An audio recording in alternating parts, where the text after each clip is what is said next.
ಮೂಲ ಲೇಖಕರು ಡಾಕ್ಟರ್ ಜಮುನಾ ರಾಣಿಯವರು, ಆಂಗ್ಲ ಭಾಷೆಯ ಅನುವಾದ ಶ್ರೀಮತಿ ವರ್ಷಿಣಿ ಎಲ್ಎನ್ ಅವರು. ಈ ಪುಸ್ತಕ ಇವತ್ತು ಲೋಕಾರ್ಪಣೆ ಆಗ್ತಾ ಇದೆ. ಜೀವನಯಾನ ಆಂಗ್ಲ ಭಾಷೆಯ ಅನುವಾದದ ಪುಸ್ತಕ. ಈ ಸಮಾರಂಭಕ್ಕೆ ಆಗಮಿಸಿರುವಂತಹ ಶ್ರೀ KS ರಂಗಪ್ಪನವರು, ಶ್ರೀ ಅಂಶಿ ಪ್ರಸನ್ನಕುಮಾರ್ ಅವರು, ಡಾಕ್ಟರ್ ನಳಿನಿ ಚಂದರ್ ಅವರು, ಡಾಕ್ಟರ್ C ನಾಗಣ್ಣನವರು, ಶ್ರೀ ಎಲ್ ಶಿವಲಿಂಗಪ್ಪನವರು, ಡಾಕ್ಟರ್ ಜಮುನಾರಾಣಿ ಮಿರ್ಲೆ ಅವರು ಮತ್ತು ಶ್ರೀಮತಿ ವರ್ಷಿಣಿ ಎಲ್ಎನ್ ಎಲ್ಲರೂ ವೇದಿಕೆ ಮೇಲೆ ಆಗಮಿಸಬೇಕಾಗಿ ವಿನಂತಿಸುತ್ತೇನೆ.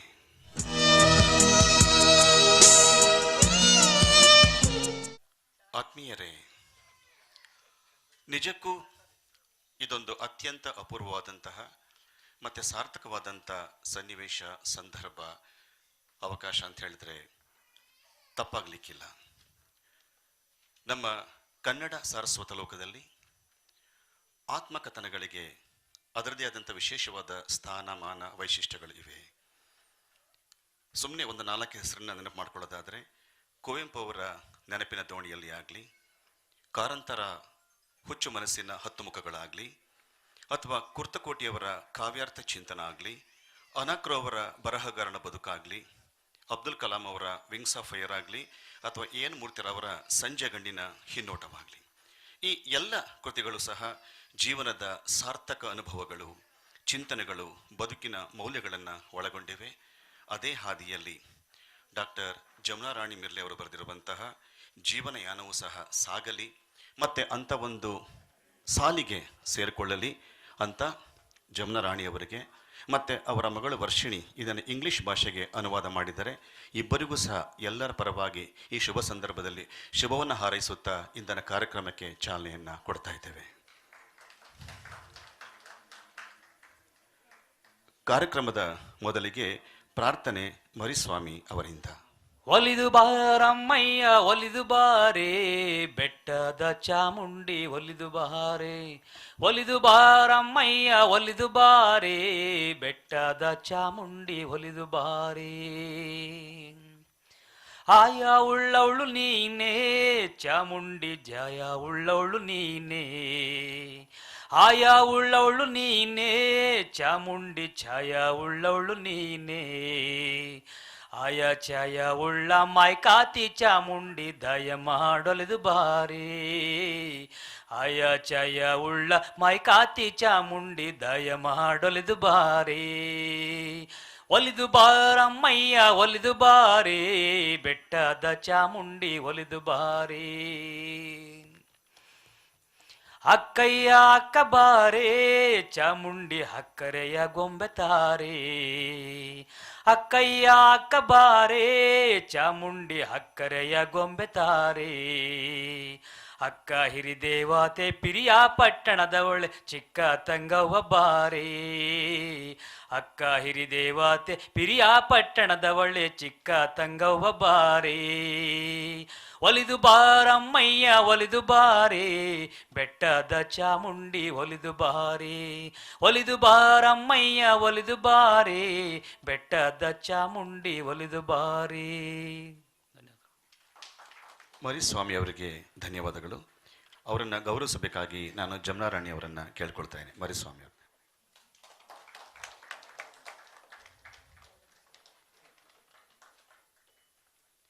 ಎಲ್ಲ ಅತಿಥಿ ಗಣ್ಯರನ್ನ ಮತ್ತೆ ಸಭಾಸದರನ್ನ ಆತ್ಮೀಯವಾಗಿ ಸ್ವಾಗತಿಸಬೇಕು ಅಂತ ನಾನು ಎಲ್ ಶಿವಲಿಂಗಪ್ಪ ಅವರನ್ನು ಕೇಳ್ಕೊಳ್ತೇನೆ. ಪ್ರಥಮವಾಗಿ ಎಲ್ಲರಿಗೂ ನಮಸ್ಕಾರ.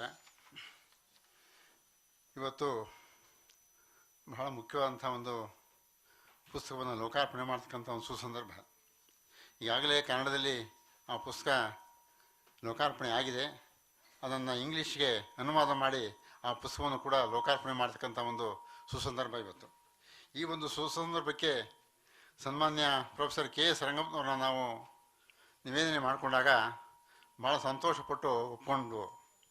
ಕಾರಣ ಮುಖ್ಯವಾಗಿ ರಂಗಪ್ಪನವರು ಒಂದು ಕೊಳ್ಳೆ ನಮಗೆ ಮೈಸೂರು ವಿಶ್ವವಿದ್ಯಾಲಯವನ್ನು ಯಾವ ರೀತಿ ಉನ್ನತಿಗೊಳಿಸಿರುವಂತಕ್ಕಂಥದ್ದು ನಮಗೆ ನೆನಪು ಬರುತ್ತೆ.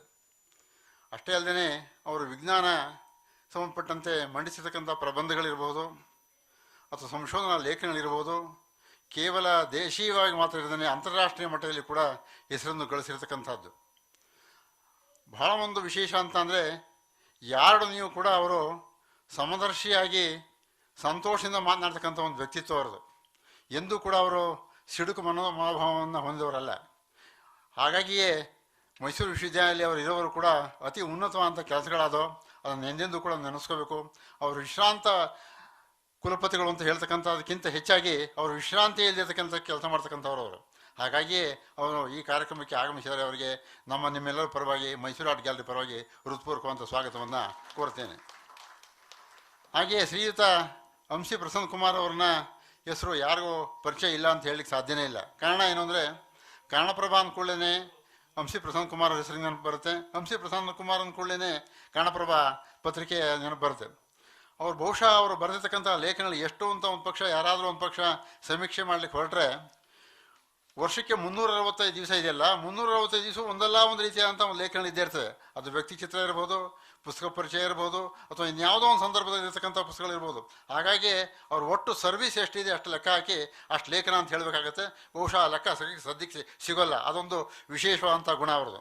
ಸೊ ಹಾಗಾಗಿ ಸಾಕಷ್ಟು ಈಗಾಗಲೇ 40ಕ್ಕೂ ಹೆಚ್ಚು ಪುಸ್ತಕಗಳು ಈಗಾಗಲೇ ಪ್ರಕಟ ಆಗಿವೆ ಅಂತ ಮಹನೀಯವರು ಇವತ್ತು ಈ ಪುಸ್ತಕವನ್ನು ಮುಖ್ಯ ಅತಿಥಿಗಳಾಗಿ ಆಗಮಿಸಿದ್ದಾರೆ. ಅವರು ಕೂಡ ನಿಮ್ಮೆಲ್ಲರ ಪರವಾಗಿ ಹೃತ್ಪೂರ್ವಕವಾದಂಥ ಸ್ವಾಗತವನ್ನು ಬಯಸುತ್ತೇನೆ. ಡಾಕ್ಟರ್ ನಳಿನಿ ಚಂದ್ರ ಅವರು ಕೂಡ ಈಗಾಗಲೇ ಮೈಸೂರು ಮರಿಮಲ್ಲಪ್ಪ ಶಾಲೆಯಲ್ಲಿ ಇಂಗ್ಲೀಷ್ ವಿಭಾಗದ ಮುಖ್ಯಸ್ಥರಾಗಿ ಮತ್ತು ಅಲ್ಲಿ ಅನೇಕ ಸಂಸ್ಥೆಗಳಲ್ಲಿ ಸಕ್ರಿಯವಾಗಿಂಥ ಭಾಗವಹಿಸಿರ್ತಕ್ಕಂಥ ಅಲ್ಲದೇ ಈಗ ವಿಶ್ರಾಂತಿ ಅಂತ ಹೇಳೋದಕ್ಕೆ ಸಾಧ್ಯನೇ ಇಲ್ಲ. ಅವರು ಕೂಡ ಸದ್ವಿದ್ಯಾ ಶಿಕ್ಷಣ ಸಂಸ್ಥೆಯಲ್ಲಿ ಆಡಳಿತ ಸಮಿತಿ ಸದಸ್ಯರಾಗಿ ಮತ್ತು ವಿಭಾಗದ ಅಧ್ಯಕ್ಷರಾಗಿ ಸಾಕಷ್ಟು ಕೆಲಸವನ್ನು ಮಾಡಿದ್ದಾರೆ. ಈಗಲೂ ಕೂಡ ಮಾಡ್ತಾಯಿದ್ದಾರೆ. ಸಾಹಿತ್ಯ, ಸಂಗೀತ, ನೃತ್ಯ, ನಾಟಕ, ಚಿತ್ರ, ಶಿಲ್ಪ ಇತ್ಯಾದಿ ಸಾಂಸ್ಕೃತಿಕವಾದಂಥ ಕಲಾವಲಯದಲ್ಲಿ ಅವರು ತೊಡಗಿಸಿಕೊಂಡು ಒಂದಲ್ಲ ಒಂದು ರೀತಿಯಲ್ಲಿ ಚಟುವಟಿಕೆಯಿಂದ ಇರತಕ್ಕಂಥವ್ರು ಅವರು ಕೂಡ ನಮ್ಮ ಈ ಒಂದು ಕಾರ್ಯಕ್ರಮಕ್ಕೆ ಬಂದಿದ್ದಾರೆ. ಅವರಿಗೆ ನಿಮ್ಮೆಲ್ಲರ ಪರವಾಗಿ ಹೃತ್ಪೂರ್ವಕವಾಗಿ ಸ್ವಾಗತಿಸುತ್ತೇನೆ. ಇನ್ನು ಅಧ್ಯಕ್ಷತೆ ವಹಿಸಿ ಬಂದಿರತಕ್ಕಂಥ ಡಾಕ್ಟರ್ ಸಿ ನಾಗಣ್ಣವ್ರ ಬಗ್ಗೆ ಹೆಚ್ಚು ಹೇಳ್ತಕ್ಕಂಥ ಅವಶ್ಯಕತೆ ಇಲ್ಲ. ಯಾಕೆಂದರೆ ಅವರು ಯಾವುದೇ ಒಂದು ಪುಸ್ತಕವನ್ನು ಲೋಕಾರ್ಪಣೆ ಮಾಡಬೇಕನ್ನೋ ಸಂದರ್ಭ ಇರ್ಬೋದು, ಅಥವಾ ಇನ್ಯಾವುದೇ ಒಂದು ಲೇಖನವನ್ನು ಪ್ರೊಡ್ಯೂಸ್ ಮಾಡ್ತಕ್ಕಂಥ ಪ್ರಬಂಧ ಮಂಡನೆ ಮಾಡ್ತಕ್ಕಂಥ ಸಂದರ್ಭ ಇರ್ಬೋದು, ಬಹಳ ಅಚ್ಚುಕಟ್ಟಾಗಿ ಅದನ್ನು ಬರೆದು ಬಂದು ಅತ್ಯಂತ ಸವಿವರವಾಗಿ ಕೇವಲ ಕನ್ನಡ ಭಾಷೆ ಮಾತ್ರವಲ್ಲದೆ ಆಂಗ್ಲ ಭಾಷೆಯನ್ನು ಸೇರಿಸಿ, ಆಂಗ್ಲ ಭಾಷೆಯಲ್ಲಿ ಏನು ಹೇಳಿದರೆ ಅಂತಕ್ಕಂಥ ಅದನ್ನು ಭಾಷೆಯಲ್ಲೂ ಸೇರಿಸಿ ನಮಗೆ ಉಣಬಡಿಸ್ತಕ್ಕಂಥ ಅಭೂತಪೂರ್ವವಾದ ಕೆಲಸ ಶ್ರೀಮಾನ್ ನಾಗಣ್ಣವ್ರದ್ದು. ಭಾಳ ಆತ್ಮೀಯವಾಗಿ ಮೈಸೂರು ಆರ್ಟ್ ಗ್ಯಾಲರಿಗೆ ಭಾಳ ಆತ್ಮೀಯರಾದಂಥವ್ರು. ನಾವು ಯಾವುದೇ ಒಂದು ಕಾರ್ಯಕ್ರಮಕ್ಕೆ ಕೂಡ ಇಲ್ಲ ಅಂದೇ ಅವರು ಬರ್ತಕ್ಕಂಥವ್ರು, ಅಂಥ ಸಹೃದಯಗಳವರು ಕೂಡ. ಬಹುಶಃ ಈಗೇನು ನಾವು 4 ಜನ ಬಗ್ಗೆ ನಾವು ಏನು ಮಾತಾಡಿದ್ದೀವಿ ಎಲ್ಲರೂ ಕೂಡ ಒಂದು ಮಾತು ನನಗೆ ನೆನಪು ಬರುತ್ತೆ. ಫಲಭರಿತ ಮರ ಯಾವಾಗಲೂ ಬಾಗುತ್ತದೆ, ಒಣಗಿದ ಮರ ಬೀಗುತ್ತದೆ. ಹಾಗೆ ಇವರೆಲ್ಲರೂ ಕೂಡ ಫಲಭರಿತ ಮರಗಳೇ.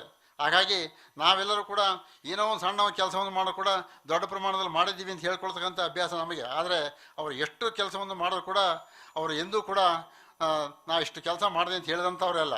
ಹಾಗಾಗಿ ಭಾರತೀಯ ವಿದ್ಯಾಭವನದಲ್ಲಿ ಒಂದು ದಿವಸ ಅಧ್ಯಕ್ಷರಾಗಿ ಕೂಡ ಬಹಳ ಅತ್ಯುನ್ನತವಾದ ಕೆಲಸ ಮಾಡ್ತಾರೆ. ಅವರೆಲ್ಲರೂ ಕೂಡ ಹೃತ್ಪೂರ್ವಕ ಅಂತ ನಾನು ಸ್ವಾಗತವನ್ನು ಬಯಸ್ತೇನೆ.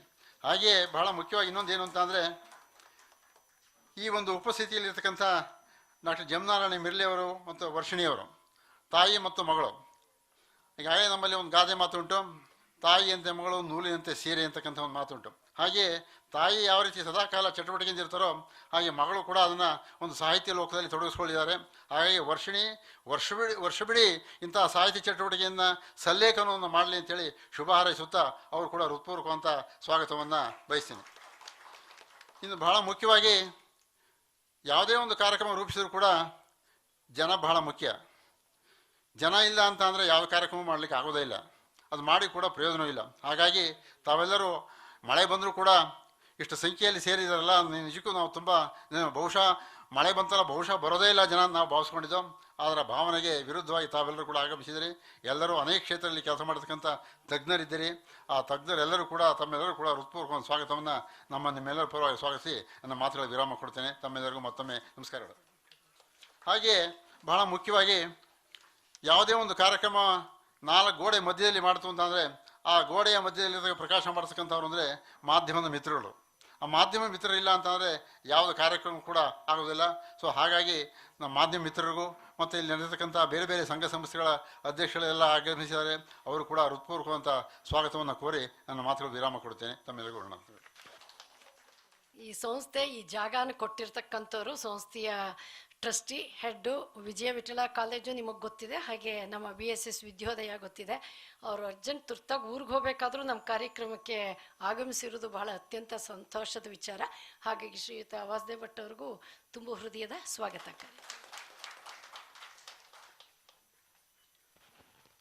ಎಲ್ಲರನ್ನ ಆತ್ಮೀಯವಾಗಿ ಸ್ವಾಗತಿಸಿದಂತಹ ಶ್ರೀ ಶಿವಲಿಂಗಪ್ಪನವರಿಗೆ ಧನ್ಯವಾದಗಳು.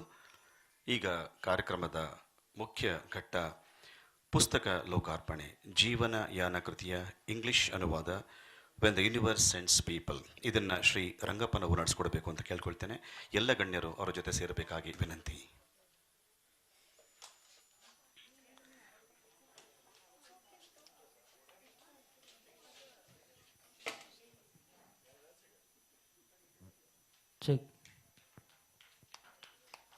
असतो मा सद्गमय समतो मा ज्योतिर्गमय मृत्युर्मामृतंगमय. ओम शांति ओम शांति ओम शांति.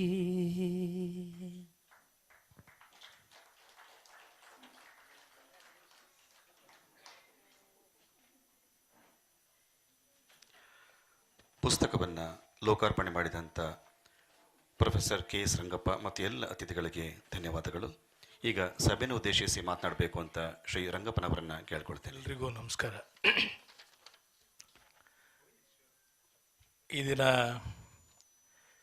ಮೈಸೂರು ಆರ್ಟ್ ಗ್ಯಾಲರಿ ನೇತೃತ್ವದಲ್ಲಿ ಪುಸ್ತಕ ಲೋಕಾರ್ಪಣೆ ಸಮಾರಂಭದಲ್ಲಿ ಆಸೀನರಾಗಿರ್ತಕ್ಕಂಥ ಈ ಸಮಾರಂಭದ ಅಧ್ಯಕ್ಷತೆಯನ್ನು ವಹಿಸಿರ್ತಕ್ಕಂಥ ಮಾನ್ಯ ಸ್ನೇಹಿತರಾದ ಪ್ರೊಫೆಸರ್ ನಾಗಣ್ಣ ಅವರೇ, ಕಾರ್ಯನಿರ್ವಾಹಕ ಸಂಪಾದಕರಾದ ಕನ್ನಡಪ್ರಭ ಪತ್ರಿಕೆಯ ಶ್ರೀಯುತ ಹಂಸಿ ಪ್ರಸನ್ನ ಕುಮಾರ್ ಅವರೇ, ಕೃತಿಯನ್ನು ಕುರಿತು ಮಾತನಾಡಲಿಕ್ಕೆ ಬಂದಿರತಕ್ಕಂಥ ಡಾಕ್ಟರ್ ನಳಿನಿ ಚಂದ್ರರವರೇ, ಭಾಳಷ್ಟು ಸಂಸ್ಥೆಗಳ ನಿರ್ಮಾಪಕರು, ಜೊತೆಗೆ ಸಂಸ್ಥೆಯ ಅಧ್ಯಕ್ಷರಾದ ಗೌರವಾನ್ವಿತ ವಾಸುದೇವ್ ಭಟ್ಟರವರೇ, ಈ ಪುಸ್ತಕದ ರೂವಾರಿ ಅನುವಾದಕರಾದ ವರ್ಷಿಣಿಯವರೇ, ಕಲಾವಿದರು ಮತ್ತು ಲೇಖಕರು, ಈ ಪುಸ್ತಕದ ಜೀವನಯಾನ ಪುಸ್ತಕದ ಮಾಲೀಕರಾದ ಜಮುನಾ ರಾಣಿಯವರೇ, ಭಾಳಷ್ಟು ನಾನು ನೋಡ್ತಾ ಇದ್ದೆ ವಿದ್ವಾಂಸರುಗಳು ಇದ್ದಾರೆ ಈ ಸಭೆಯಲ್ಲಿ, ತುಂಬದಂಥ ವಿದ್ವಾಂಸರುಗಳು ನೀವಿದ್ದೀರಿ. ಜೊತೆಗೆ ಮಾಧ್ಯಮ ಸ್ನೇಹಿತರೆ, ಜಮುನಾ ರಾಣಿಯವರು ಈ ಒಂದು ಕನ್ನಡ ಪುಸ್ತಕವನ್ನು ಬರೆದಿರ್ತಕ್ಕಂಥದ್ದು ನನ್ನ ಮಗಳು ಅನುವಾದ ಮಾಡಿದ್ದಾರೆ. ವರ್ಷಿಣಿಯವರು ನೀವು ಬಂದು ಬಿಡುಗಡೆ ಮಾಡಿಕೊಡ್ಬೇಕು ಅಂತ ಭಾಳ ದಿವಸದಿಂದ ಕೇಳಿದರು.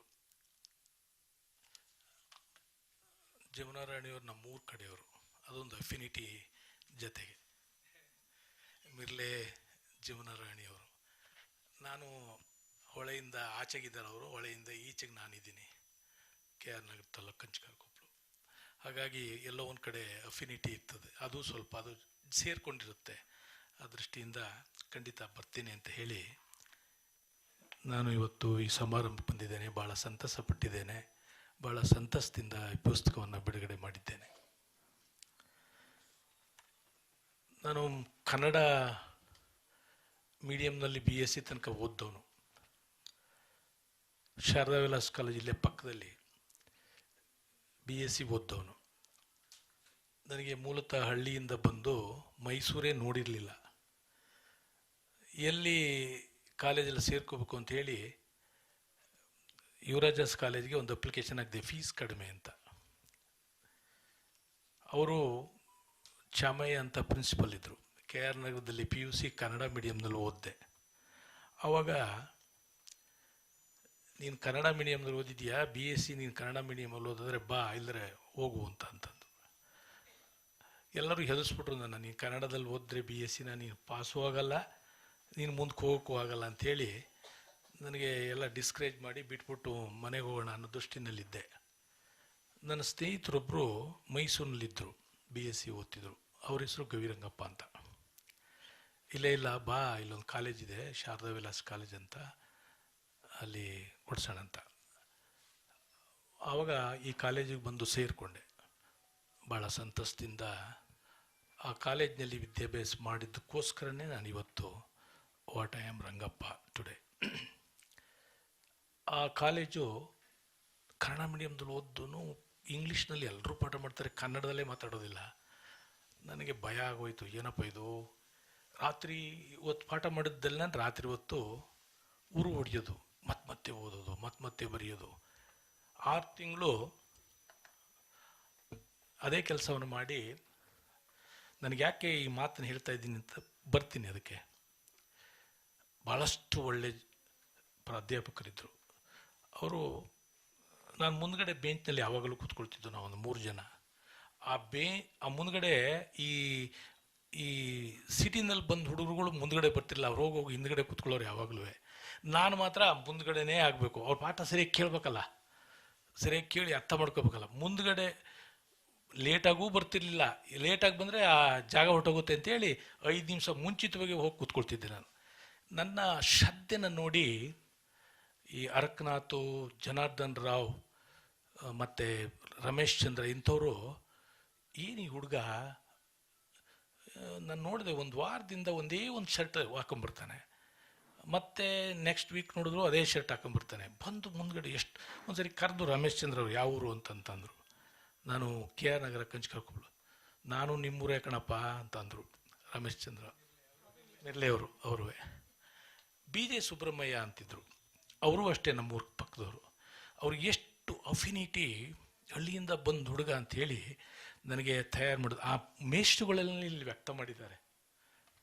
ನನಗೆ ಭಾಳ ಸಂತಸದ ವಿಚಾರ.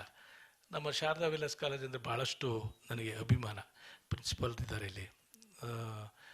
ನಾನು ಇಲ್ಲಿ ಕಾಲೇಜ್ಗೆ ಏನೇ ಕಾರ್ಯಕ್ರಮಗಳಿದ್ದರು, ನಾನು ವೈಸ್ ಚಾನ್ಸಲರ್ ಆದಾಗ MSc ಶುರು ಮಾಡಬೇಕು ಅಂತ ಹೇಳಿದ್ದೆ ನಾನು. ಎಲ್ಲ ಕೋರ್ಸ್ಗಳನ್ನು ಕೂಡ ನೀವು ಏನು ಬೇಕಾದ ಕೇಳಿ ಅದನ್ನೆಲ್ಲ ಕೊಡ್ತೀನಿ ಅಂತ ಹೇಳಿ ಕೊಟ್ಟಿದ್ದೆ. ಇನ್ನೂ ಹೆಚ್ಚಿನ ಋಣ ಇದೆ. ಅದನ್ನು ಸ್ಲೋ ಆಗಿ ನನ್ನ ಕೈಲಿ ಈಗ ಶಕ್ತಿ ಇಲ್ವಲ್ಲ, ನಿಧಾನಕ್ಕೆ ತೀರಿಸ್ತಾ ಇದ್ದೀನಿ. ನಾನು ಕೃತಜ್ಞತೆಗಳನ್ನು ಈ ಮೂಲಕ ಹೇಳಲಿಕ್ಕೆ ಬಯಸ್ತೇನೆ. ಇದು ಈ ಮೂಲ ಕೃತಿ ಜೀವನಯಾನ ಜಮುನಾ ರಾಣಿಯವರು ಬರೆದಿರ್ತಕ್ಕಂಥದ್ದನ್ನ ಇಂಗ್ಲೀಷ್ ಅನುವಾದಕ್ಕೆ ಮಾಡಿರ್ತಕ್ಕಂಥವ್ರ ಮಗಳು, ಭಾಳಷ್ಟು ಬ್ರಿಲಿಯಂಟ್ ಮಗಳು. ಜಮುನಾ ರಾಣಿಯವ್ರು ಕೇಳಿದೆ ಮಗಳು ಏನು ಮಾಡ್ತಿದ್ದಾರಂತೆ. ಭಾಳ ದಿವಸ ಆಗಿತ್ತು ನಾನು ಜಮುನಾ ರಾಣಿಯವ್ರು ನೋಡಿ ಅವರೊಂದಿನ ಅಪಾಯಿಂಟ್ಮೆಂಟ್ ತಗೊಂಡು ನಾನು ಆಫೀಸಿಗೆ ಬಂದಾಗ ಎಲ್ಲ ಕೇಳಿದೆ ಏನು ಮಾಡ್ತಾಯಿದ್ದೀನಿ. ಯಾಕಂದರೆ ಭಾಳ ಅವರೇ ಹರ್ಸೆಲ್ಫ್ ಅವರಲ್ಲಿ ಇರ್ತಕ್ಕಂಥ ಇದಿದೆಯಲ್ಲ ಟ್ಯಾಲೆಂಟು, ಸ್ವತಃ ಕಲಾವಿದರು ಮತ್ತು ಲೇಖಕರು. ಆದ್ದರಿಂದ ಅವ್ರ ಟ್ಯಾಲೆಂಟ್ನ ಈ ಥರದಲ್ಲಿ ಎಕ್ಸಿಬಿಟ್ ಮಾಡ್ತಾ ಇರ್ತಕ್ಕಂಥದ್ದು, ಹಳ್ಳಿಯಿಂದ ಬಂದದನ್ನು ನನಗೆ ಭಾಳ ಭಾಳ ಖುಷಿಯಾಯಿತು. ಏನೇನೋ ಎಲ್ಲ ಪುಸ್ತಕಗಳು ಬರೆದಿರ್ತಕ್ಕಂಥ ಹೇಳ್ದ ನನ್ನ ಮಗಳು ಇದನ್ನು ಟ್ರಾನ್ಸ್ಲೇಟ್ ಮಾಡಿದ್ದಾರೆ. When the universe sends people ಅಂತ ಟೈಟ್ಲ್ ಕೊಟ್ಟು ಮಾಡಿದ್ದಾರೆ. ನೀವು ಬರಲೇಬೇಕು ಅಂಥೇಳಿ ನನಗಿವತ್ತು ಆ್ಯಕ್ಚುಲಿ ನಾನು ಇವತ್ತು ಇಟಲಿಲಿ ಇರಬೇಕಾಗಿತ್ತು. ನನಗೇನೋ ಒಂದು ಮನಸ್ಸಿನಲ್ಲಿ ಆವಾಗ ನಾನು ಫಿಕ್ಸ್ ಆದಾಗ ಇಟ್ಲಿಗೆ ಈ ಯುದ್ಧ ನಡೀತಾ ಇತ್ತಲ್ಲ, ನಮ್ಮ ಮನೆಯಲ್ಲ ಹೋಗ್ಕೂಡ್ದು ಅಂತ ಅಡ್ಡಾಕ್ಬಿಟ್ರು.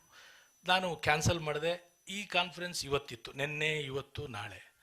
ಅದಕ್ಕೆ ನಾನು ಹೇಳಿದೆ ಅವರಿಗೆ ಆನ್ಲೈನಲ್ಲಿ ನಾನು ಲೆಕ್ಚರ್ ಕೊಡ್ತೀನಿ ಅಂಥೇಳಿ ಇವತ್ತು ಒಪ್ಕೊಂಡಿದ್ದೆ. ಅಲ್ಲಿ ಇರಬೇಕಾಗಿದ್ದನು ನಾನು ಇಲ್ಲ ಹೋಗಲ್ಲ ಅಂಥೇಳಿ ಇವತ್ತು ಆನ್ಲೈನ್.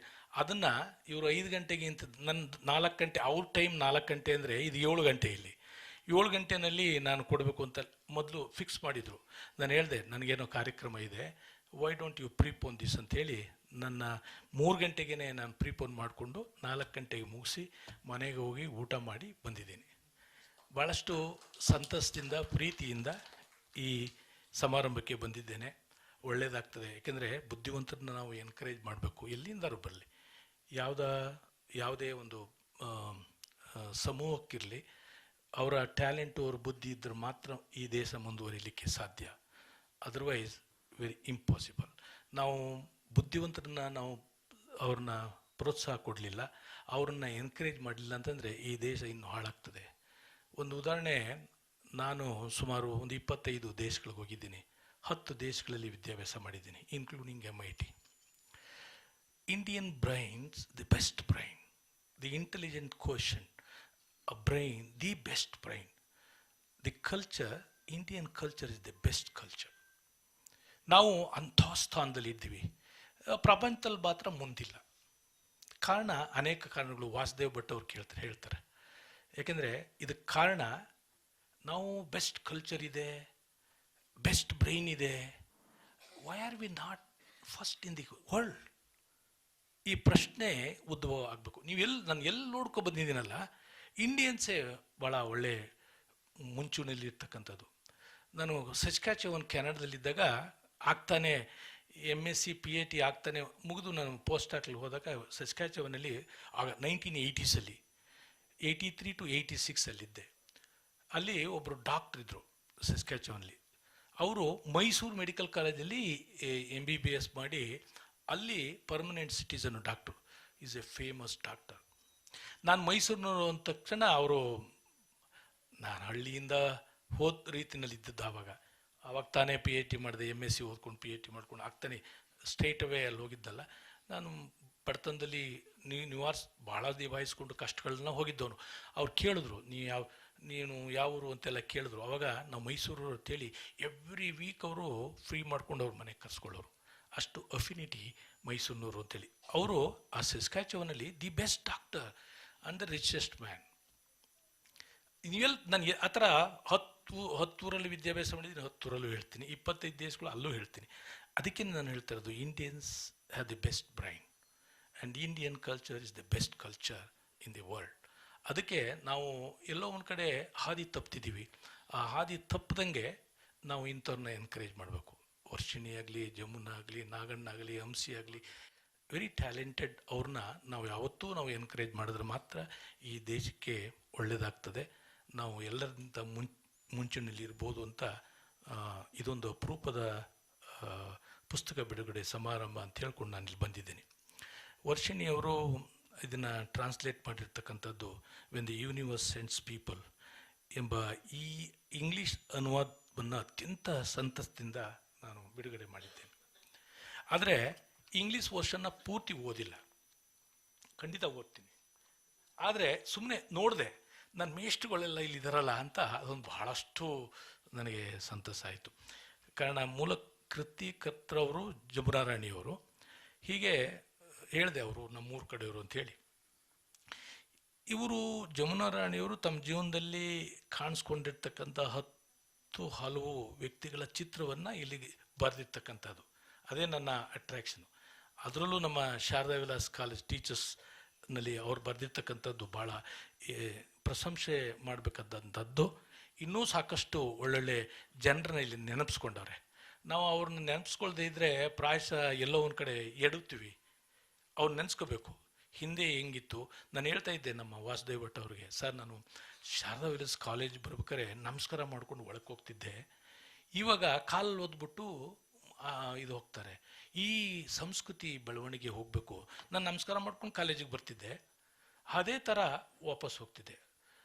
ಈ ಕಾಲೇಜು ಆಮೇಲೆ ಅಷ್ಟೇ ಕಮಿಟ್ಮೆಂಟು, ಅಷ್ಟೇ ಗೌರವ. ಇವತ್ತು ಎಲ್ಲೋ ಒಂದು ಕಡೆ ಹಾದಿ ತಪ್ಪ ಕಾರಣ ನಾವುಗಳೇ, ಇನ್ಯಾರೂ ಅಲ್ಲ.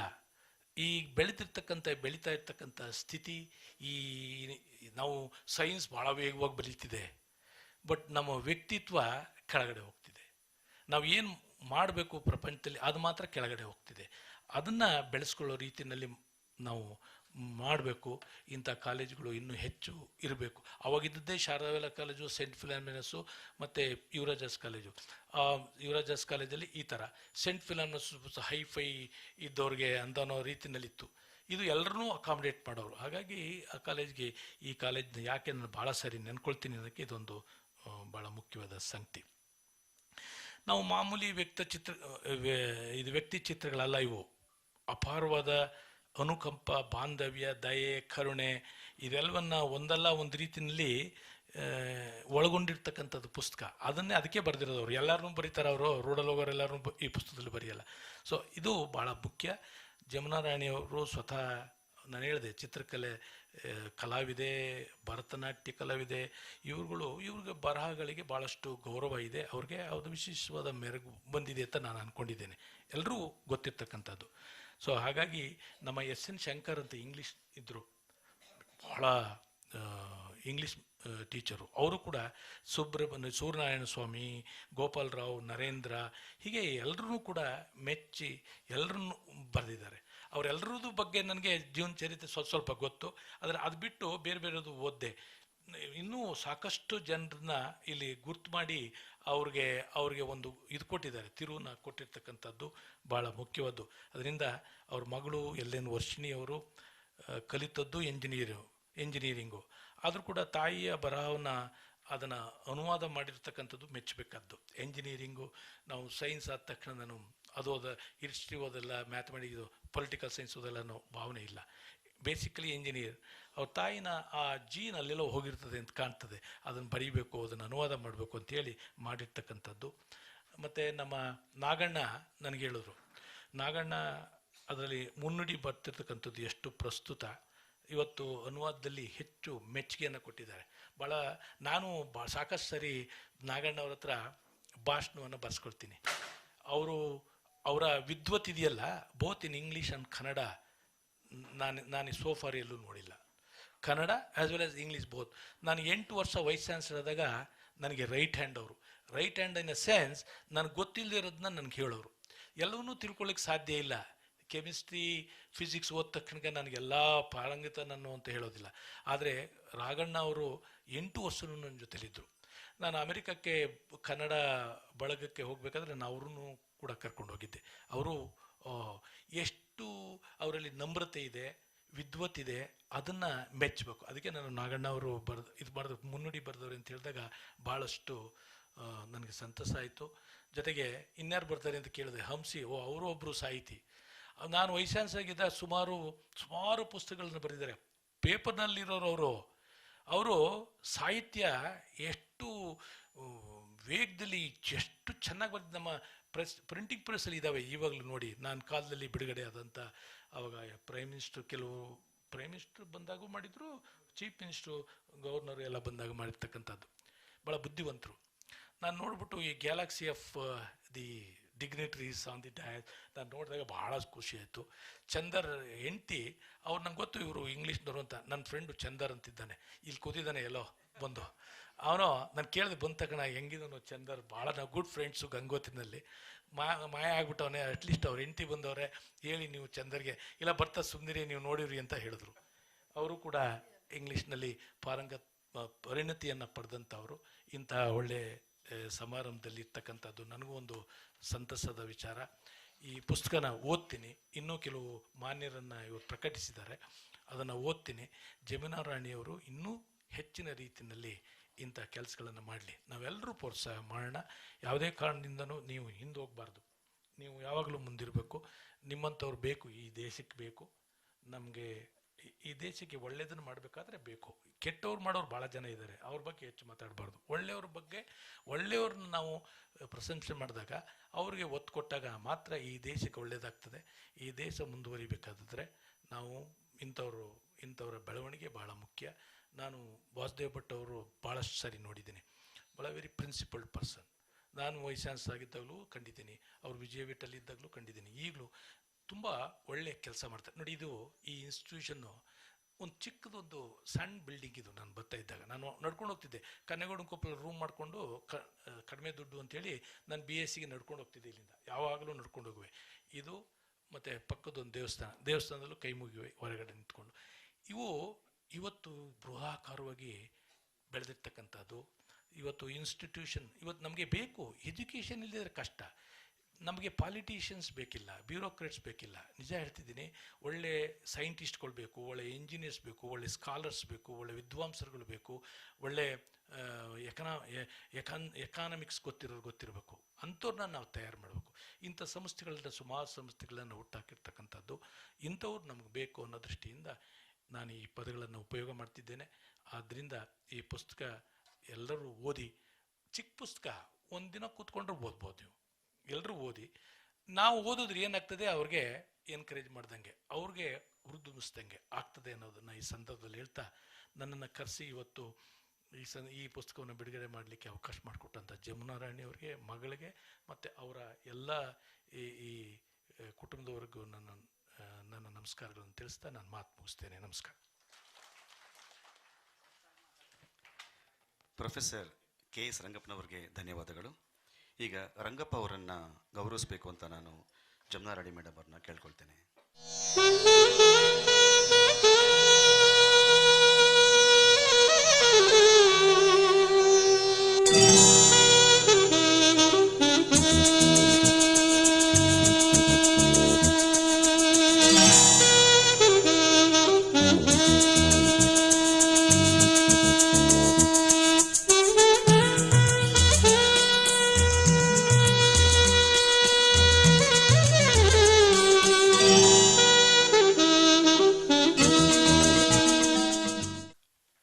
ಆತ್ಮೀಯರೇ, ಅನುವಾದ ಕಾರ್ಯ ಎಷ್ಟು ಕಠಿಣ ಮತ್ತು ಸವಾಲನ್ನು ತಂದೊಡುತ್ತೆ ಅಂತ ವಿಶೇಷವಾಗಿ ನಿಮಗೆ ಹೇಳಬೇಕಾದಿಲ್ಲ.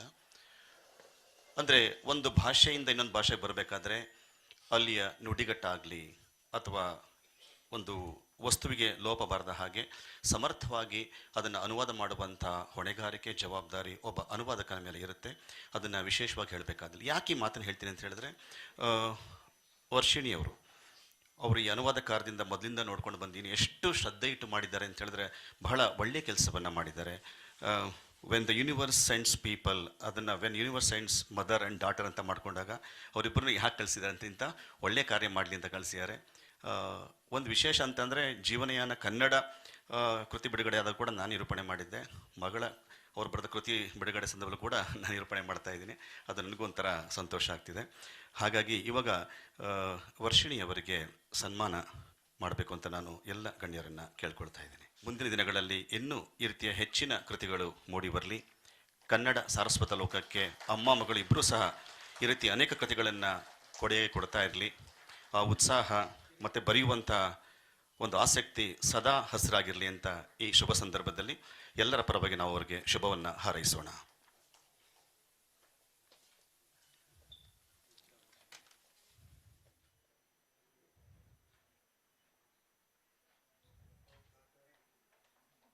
ವರ್ಷಿಣಿ ಅವರನ್ನು ಸನ್ಮಾನಿಸಿದ ಎಲ್ಲ ಗಣ್ಯರಿಗೆ ಧನ್ಯವಾದಗಳು.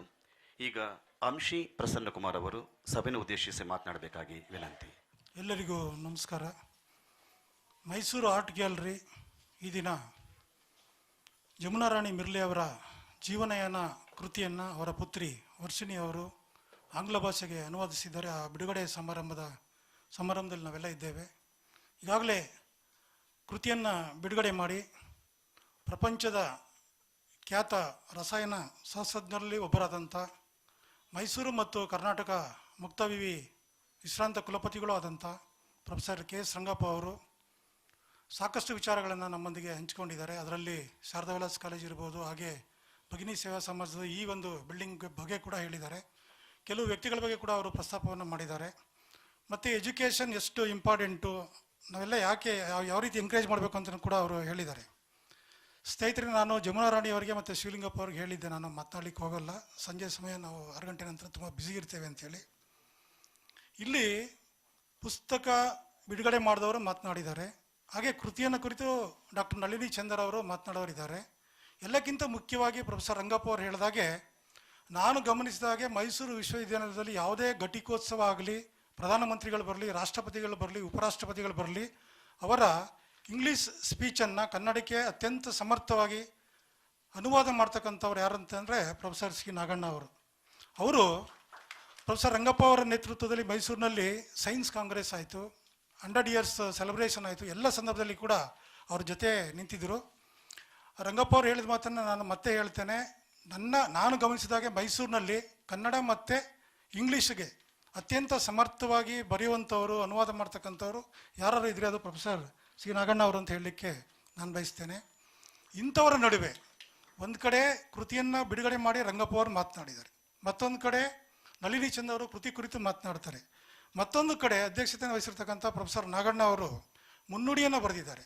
ಮತ್ತು ಅವರು ಎಷ್ಟು ಅದ್ಭುತವಾಗಿ ಯಾವುದೇ ಕಾರ್ಯಕ್ರಮ ಇರಲಿ, ಅದು ಮುನ್ನುಡಿ ಇರಲಿ, ಅವರ ಬರವಣಿಗೆನೇ, ಅವರ ಹ್ಯಾಂಡ್ ರೈಟಿಂಗೇ ತುಂಬ ಸುಂದರವಾಗಿರುತ್ತೆ. ಅಷ್ಟೊಂದು ತುಂಬ ಚೆನ್ನಾಗಿ ಬರೀತಾರೆ. ಕನ್ನಡ ಇರ್ಬೋದು, ಇಂಗ್ಲೀಷ್ ಇರ್ಬೋದು, ಮತ್ತು ತುಂಬ ಚೆನ್ನಾಗಿ ಪ್ರಿಪೇರ್ ಆಗಿ ಬಂದಿರ್ತಾರೆ. ಸೊ ಅಂಥ ಒಂದು ಸಂದರ್ಭದಲ್ಲಿ ಈಗಾಗಲೇ ಶಿವಲಿಂಗಪ್ಪ ಅವ್ರು ಹೇಳಿದ್ರು, ಮತ್ತು ವಾಸುದೇವ್ ಭಟ್ ಅವ್ರ ಬಗ್ಗೆ ಹೇಳೋ ಅಂಥ ಅಗತ್ಯನೇ ಇಲ್ಲ. ಎಷ್ಟು ರಂಗಪ್ಪ ಅವ್ರು ಹೇಳಿದಾಗ ಇದೊಂದು ಸಣ್ಣ ಬಿಲ್ಡಿಂಗನ್ನು ಎಷ್ಟು ಅದ್ಭುತವಾಗಿ ಡೆವಲಪ್ ಮಾಡಿದ್ದಾರೆ. ವಿಜಯ ವಿಟ್ಲ ಮತ್ತು ಈ ಒಂದು ಇನ್ಸ್ಟಿಟ್ಯೂಷನ್ನ ತುಂಬ ಚೆನ್ನಾಗಿ ನಡೆಸ್ತಾ ಇದ್ದಾರೆ. ಇಂಥ ಒಂದು ಸಂದರ್ಭದಲ್ಲಿ ನಾನು ಜಮುನಾ ರಾಣಿ ಮಿರ್ಲೆ ಅವರು ಎಷ್ಟು ಮಲ್ಟಿ ಟ್ಯಾಲೆಂಟೆಡ್ ಪರ್ಸನಾಲಿಟಿ, ಯಾಕಂದರೆ ಅವರಿಗೆ ಯೋಗ ಗೊತ್ತು, ಮತ್ತು ನೃತ್ಯ ಗೊತ್ತು, ಹಾಗೆ ನಾಟಕಗಳಲ್ಲಿ ಕೂಡ ಅಭಿನಯಿಸ್ತಾರೆ, ಬರವಣಿಗೆಯನ್ನು ಕೂಡ ಮಾಡ್ತಾರೆ. ಸ್ನೇಹಿತರೆ, ನಿಮಗೆಲ್ಲ ಗೊತ್ತಿದೆ, ಅವರು ಮತ್ತು ಶಿವಲಿಂಗಪ್ಪ ಅವರು ಮೈಸೂರು ಆರ್ಟ್ ಗ್ಯಾಲರಿ ಅಂತೇಳಿ ಪ್ರಾರಂಭ ಮಾಡಿ ಉಚಿತವಾಗಿ ಎಲ್ಲ ಕಲಾವಿದರನ್ನು ಪ್ರೋತ್ಸಾಹಿಸ್ತಕ್ಕಂಥ ಕೆಲಸವನ್ನು ಮಾಡ್ತಾ ಇದ್ದಾರೆ. ನಮ್ಮ ಮುಂದ್ಗಡೆ ಚಂದ್ರಶೇಖರ್ ಅವರು ಕೂಡ ಇದ್ದಾರೆ. ಅವರೆಲ್ಲ ಸೇರಿಕೊಂಡು ಪ್ರತಿ ತಿಂಗಳ 2ನೇ ಶನಿವಾರ ಒಂದು ಎಲೆಮರೆ ಕಾಯಿಯನ್ನು ಗುರುತಿಸಿ ಗೌರವಿಸುವಂಥ ಕೆಲಸ, ಅವರಿಗೆ ಒಂದು ಅವಕಾಶ ಕೊಡ್ತಕ್ಕಂಥ ಕೆಲಸವನ್ನು ಮೈಸೂರು ಆರ್ಟ್ ಗ್ಯಾಲರಿ ಮೂಲಕ ಶಿವಲಿಂಗಪ್ಪ ಅವರು ಮತ್ತು ಜಮುನಾ ರಾಣಿಯವರು ಮಾಡ್ಕೊಂಡು ಬಂದಿದ್ದಾರೆ. ಸ್ನೇಹಿತರೆ, ಅದೇನೇ ಇರಲಿ, ಇವತ್ತು ಎಲೆಕ್ಟ್ರಾನಿಕ್ ಮಾಧ್ಯಮ, ಸಾಮಾಜಿಕ ಜಾಲತಾಣಗಳೆಲ್ಲ ಬಂದ ಮೇಲೆ ನಿಮಗೆಲ್ಲ ಗೊತ್ತಿದೆ, ಈಗ ಕಾಕ್ರೋಚ್ ಜನತಾ ಪಾರ್ಟಿ ಏನೆಲ್ಲ ಅನಾಹುತಗಳಾಗ್ತಾಯಿದೆ ಅಂತೆಲ್ಲ ನಿಮ್ಗೆ ಗೊತ್ತಿದೆ. ನಾನು ಅದ್ರ ಬಗ್ಗೆ ಎಲ್ಲ ಪ್ರಸ್ತಾಪ ಮಾಡಲಿಕ್ಕೆ ಹೋಗಲ್ಲ. ಇಂಥ ಒಂದು ಸಂದರ್ಭದಲ್ಲಿ ಕೂಡ ಮಳೆ ಬಂತು, ಆದರೂ ಕೂಡ TV ಇದೆ, ಮೊಬೈಲ್ ಇದೆ, ಅದೆಲ್ಲವನ್ನು ಬಿಟ್ಟು ಜಮುನಾ ರಾಣಿಯವರ ಮಿರ್ಲೆ ಅವರ ಒಂದು ಜೀವನಯಾನ ಕೃತಿ ಬಿಡುಗಡೆ ಕಾರ್ಯಕ್ರಮಕ್ಕೆ ಬಂದಿರತಕ್ಕಂಥ ನಿಮ್ಮೆಲ್ಲರಿಗೆ ವೈಯಕ್ತಿಕವಾಗಿ ನನ್ನ ಅಭಿನಂದನೆಗಳನ್ನು ಸಲ್ಲಿಸಲಿಕ್ಕೆ ಬಯಸ್ತೇನೆ. ಸ್ನೇಹಿತರು, ಎಲ್ಲ ಕಡೆ ಹೇಳ್ತಾರೆ ಈಗೆಲ್ಲ ಓದುವ ಸಂಸ್ಕೃತಿ ಕಡಿಮೆ ಆಗಿದೆ, ಹಾಗೆ ಹೀಗೆ ಸಾಮಾಜಿಕ ಜಾಲತಾಣಗಳು ಬಂತು, ಮೊಬೈಲ್ ಬಂತು ಅಂತೆಲ್ಲ ಹೇಳ್ತಾರೆ. ನನ್ನ ಪ್ರಕಾರ ಓದುವವರು ಓದ್ತಾನೆ ಇದ್ದಾರೆ. ಈಗ ನೋಡಿ, ರಂಗಪ್ಪ ಅವರು ಕಂಚಿಗಾರ ಕೊಪ್ಪಲಿಂದ ಬಂದು 2 ಯೂನಿವರ್ಸಿಟಿ ವೈಸ್ ಚಾನ್ಸಲರ್ ಆಗಿ ಇಡೀ ಪ್ರಪಂಚದಲ್ಲಿ ಇವತ್ತು ಒಬ್ಬ ಪ್ರಖ್ಯಾತ ಕೆಮಿಸ್ಟ್ ಆಗಿದ್ದಾರೆ. ಅವ್ರದ್ದು ಈಗ ಮೊನ್ನೆ ಲಿಸ್ಟ್ ಬಂತು, ಅದರಲ್ಲಿ ಕೂಡ ಅವ್ರ ಹೆಸರಿದೆ ಅಂತ ಹೇಳಿದ್ರೆ ಎಷ್ಟು ಸಾಧನೆ ಮಾಡಿರ್ಬೋದು. ಅದಕ್ಕೋಸ್ಕರ ನಾನು ನಿಮ್ಮಲ್ಲಿ ಕೇಳ್ಕೊಳ್ಳೋವಂಥದ್ದು, ನಾನು ಯಾವಾಗಲೂ ಹೇಳ್ತಿರ್ತೀನಿ, ಇಲ್ಲೂ ಹೇಳ್ತೀನಿ, ಒಂದು 3-4 ವರ್ಷಗಳಿಂದ ಕೋವಿಡ್ ಬಂತು. ಕೋವಿಡ್ ಸಂದರ್ಭದಲ್ಲಿ TV ನೋಡಿದ್ರೆ ನೀವು ಯಾರು ನಾಳೆ ಬದುಕುಳಿಯಲ್ಲ. ಯಾಕಂದರೆ ಹಾಸ್ಪಿಟ್ಲಲ್ಲಿ ಬೆಡ್ ಇಲ್ಲ, ಆಂಬುಲೆನ್ಸ್ ಇಲ್ಲ, ಸ್ಮಶಾನದಲ್ಲಿ ಜಾಗ ಇಲ್ಲ. ಅಂಥ ಒಂದು ಪರಿಸ್ಥಿತಿಯನ್ನು ನಮ್ಮ ಟಿ ವಿ ಮಾಧ್ಯಮಗಳು ಹುಟ್ಟಾಕಿದ್ವು. ಅಂಥ ಸಂದರ್ಭದಲ್ಲಿ ಜನರಿಗೆ ಆತಂಕವನ್ನು ದೂರ ಮಾಡಲಿಕ್ಕೆ ಲಾಕ್ಡೌನ್ ಆಗಿದ್ದಂಥ ಸಂದರ್ಭದಲ್ಲಿ, ಸೀಲ್ ಡೌನ್ ಆಗಿದ್ದಂಥ ಸಂದರ್ಭದಲ್ಲಿ ಅವ್ರ ಟೈಮ್ ಪಾಸ್ ಮಾಡಲಿಕ್ಕೆ ನೆರವಾಗಿದ್ದಂಥದ್ದು ಪುಸ್ತಕಗಳು ಮತ್ತು ಪತ್ರಿಕೆಗಳು. ಅದಕ್ಕೋಸ್ಕರನೇ ನೋಡಿ, ಮೈಸೂರಿನಲ್ಲಿ ಈಗ ಕುವೆಂಪು ಅವರ ಆದಿಯಾಗಿ ಎಷ್ಟೆಲ್ಲ ಅದ್ಭುತವಾದ ಸಾಹಿತಿಗಳಿದ್ರು, ಎಷ್ಟೆಲ್ಲ ಕೃತಿಗಳನ್ನು ಕೊಟ್ಟಿದ್ದಾರೆ. ಇವತ್ತು ಅಂಬೇಡ್ಕರ್ ಅವರು ವಿಶ್ವಜ್ಞಾನಿ ಯಾಕಾದರು ಅಂತ ಹೇಳಿದ್ರೆ ಅವರ ಬಿಕಾಸ್ ಆಫ್ ಅವರ ಓದು. ಹಾಗಾಗಿ ನಾನು ನಿಮ್ಮಲ್ಲಿ ಮನವಿ ಮಾಡ್ಕೊಳ್ಳೋದಿಷ್ಟೇ, ಯಾವುದೇ ಸಾಮಾಜಿಕ ಜಾಲತಾಣ ಬರಲಿ, ಟಿ ವಿ ಬರಲಿ, ಮೊಬೈಲ್ ಬರಲಿ, ದಯಮಾಡಿ ಪುಸ್ತಕ ಮತ್ತು ಪತ್ರಿಕೆಗಳನ್ನು ಓದ್ತಕ್ಕಂಥ ಅಭಿರುಚಿಯನ್ನು ಎಲ್ಲರೂ ಇಟ್ಕೊಳ್ಬೇಕು. ಆಗ ಮಾತ್ರ ಜಮುನಾ ರಾಣಿಯ ಮಿರ್ಲೆ ಅಂತವರು ಬರೆದಂಥ ಕೃತಿಗಳನ್ನು, ವರ್ಷಿಣಿಯವರು ಅನುವಾದ ಮಾಡಿದಂಥ ಕೃತಿಗಳನ್ನು ನಾವೆಲ್ಲ ಓದಲಿಕ್ಕೆ ಸಾಧ್ಯ ಆಗುತ್ತೆ ಅಂತೇಳಿ ಹೇಳಲಿಕ್ಕೆ ನಾನು ಬಯಸ್ತೇನೆ. ಮತ್ತು ಇವಾಗೆಲ್ಲ KS ಮತ್ತು UPSC ರಿಸಲ್ಟ್ ಎಲ್ಲ ಬಂತು. ಅವ್ರು ಯಾರೂ ಕೂಡ ನಾನು ಟಿ ವಿಯನ್ನು ನೋಡಿದೆ, ಮೊಬೈಲ್ ನೋಡಿದೆ, ಪಾಸ್ ಆದೆ ಅಂತ ಯಾರೂ ಹೇಳಿದನ್ನು ನಾನು ಕೇಳಿಲ್ಲ. ಅವರೆಲ್ಲರೂ ಏನು ಹೇಳಿದ್ದಾರೆ, ಲೈಬ್ರರಿಗೆ ವಿಸಿಟ್ ಮಾಡ್ತಾಯಿದ್ವಿ, ಪೇಪರ್ಸನ್ನು ನೋಡ್ತಾ ಇದ್ವಿ, ಒಪೇಟ್ ಪೇಜನ್ನು ನೋಡ್ತಾ ಇದ್ವಿ, ಎಡಿಟೋರಿಯಲ್ ಪೇಜನ್ನು ನೋಡ್ತಾ ಇದ್ವಿ. ಹೀಗಾಗಿ ನಾವೆಲ್ಲ ಅಲ್ಲಿ ಜನರಲ್ ನಾಲೆಡ್ಜು, ಕರೆಂಟ್ ಅಫೇರ್ಸ್ ಎಲ್ಲ ಗೊತ್ತಾಯಿತು, ನಾವು ಅಟೆಂಡ್ ಮಾಡಿದ್ವಿ ಅಂತ ಹೇಳಿದ್ವಿ. ಅದಕ್ಕೋಸ್ಕರ ಇದು ಆಪರ್ಚುನಿಟೀಸ್ ಯುಗ. ಪ್ರಪಂಚದ ಮೂಲೆ ಮೂಲೆಯಲ್ಲಿ ನಮ್ಮ ಭಾರತೀಯರಿಗೆ ಪ್ರೊಫೆಸರ್ ರಂಗಪ್ಪ ಅವರು ಹೇಳಿದಾಗೆ IQ ತುಂಬ ಚೆನ್ನಾಗಿರೋದ್ರಿಂದ ಎಲ್ಲ ಕಡೆ ಕೆಲಸ ಸಿಗ್ತಾ ಇದೆ. ಓದುವ ಅಭಿರುಚಿಯನ್ನು ನಿಮ್ಮ ಮಕ್ಕಳಲ್ಲೂ ಬೆಳೆಸಿ ನೀವು ಕೂಡ ಇಟ್ಕೊಳ್ಳಿ ಅಂತೇಳಿ ಕೇಳ್ತಾ, ಸಾಧ್ಯವಾದಷ್ಟು ಟಿ ವಿ ಮತ್ತು ಮೊಬೈಲನ್ನು ಕಡಿಮೆ ಮಾಡಿ ಅಂತೇಳಿ ಕೇಳಿಕೊಂಡು, ನಾನಾಗಲೇ ಹೇಳಿದಾಗೆ ಜಮುನಾ ರಾಣಿ ಮಿರ್ಲೆ ಅವರು ಈ ಒಂದು ಕೃತಿನಲ್ಲಿ ಸಾಕಷ್ಟು ವ್ಯಕ್ತಿಗಳ ಬಗ್ಗೆ ಬರೆದಿದ್ದಾರೆ. ಹುಣಸೆ ಮರದ ಬಗ್ಗೆ ಬರೆದಿದ್ದಾರೆ, ರಾಚಯ್ಯ ಅನ್ನೋರ ಬಗ್ಗೆ ಬರೆದಿದ್ದಾರೆ, ಕಾಮನ್ ಪೀಪಲ್ಸ್ ಬಗ್ಗೆ ಬರೆದಿದ್ದಾರೆ. ಸ್ನೇಹಿತರೆ, ಅವ್ರ ಕೃತಿಯನ್ನು ಓದಿದ್ರೆ ಮೈಸೂರು ಸುತ್ತಮುತ್ತ ನಮಗೆಲ್ಲ ಪರಿಚಯ ಆಗುತ್ತೆ. ಯಾಕಂದರೆ ಅಡಜನದ ಬಗ್ಗೆ ತುಂಬ, ಅವರು ಅಡಜನದಲ್ಲಿದ್ದರು, ಅದರ ಬಗ್ಗೆ ಬರೆದಿದ್ದಾರೆ. ಗೋಕುಲಂನಲ್ಲಿದ್ದರು, ಅದರ ಬಗ್ಗೆ ಬರೆದಿದ್ದಾರೆ. ಮಾರನೀಸ್ ಕಾಲೇಜಲ್ಲಿದ್ದರು, ಅದರ ಬಗ್ಗೆ ಬರೆದಿದ್ದಾರೆ.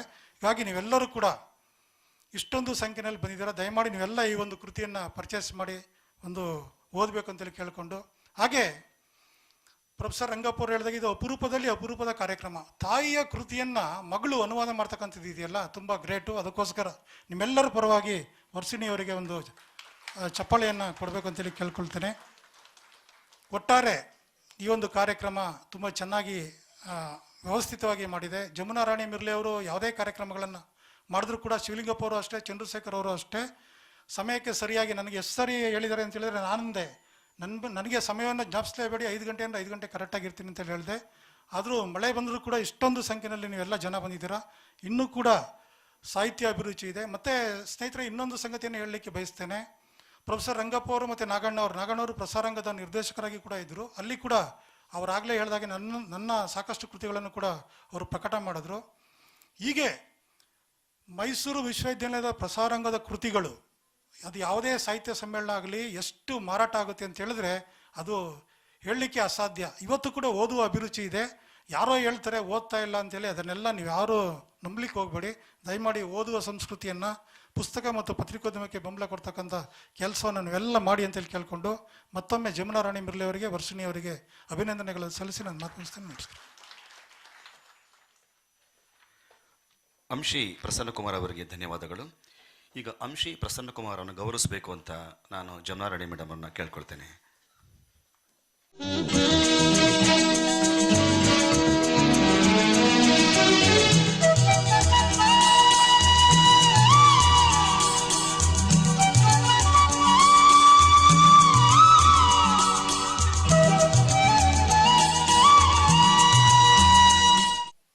ಆತ್ಮೀಯರೇ, ಜೀವನಯಾನ ಕೃತಿಯಲ್ಲಿ ಏನಿದೆ ಅಂತ ತಿಳ್ಕೊಳ್ಳುವಂಥ ಕುತೂಹಲ ಎಲ್ಲರಿಗೂ ಇದೆ.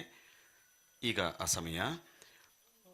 ಡಾಕ್ಟರ್ ನಳಿನಿ ಚಂದ್ರವರು ಕೃತಿಯನ್ನು ಕುರಿತು ಮಾತನಾಡಿಬಿಟ್ರವರು ಸ್ವಲ್ಪ ಬೇಗ ಹೊರಡಬೇಕಾಗಿದೆ. ಹಾಗಾಗಿ ಅವರಿಗೆ ಗೌರವ ಸಮರ್ಪಣೆ ಮಾಡಿದ ನಂತರ ಮುಂದಿನ ಕಾರ್ಯಕ್ರಮಕ್ಕೆ ಹೋಗೋಣ. ವಾಸುದೇವ್ ಭಟ್ರವರಿಗೆ ಈಗ ಗೌರವ ಸಮರ್ಪಣೆ.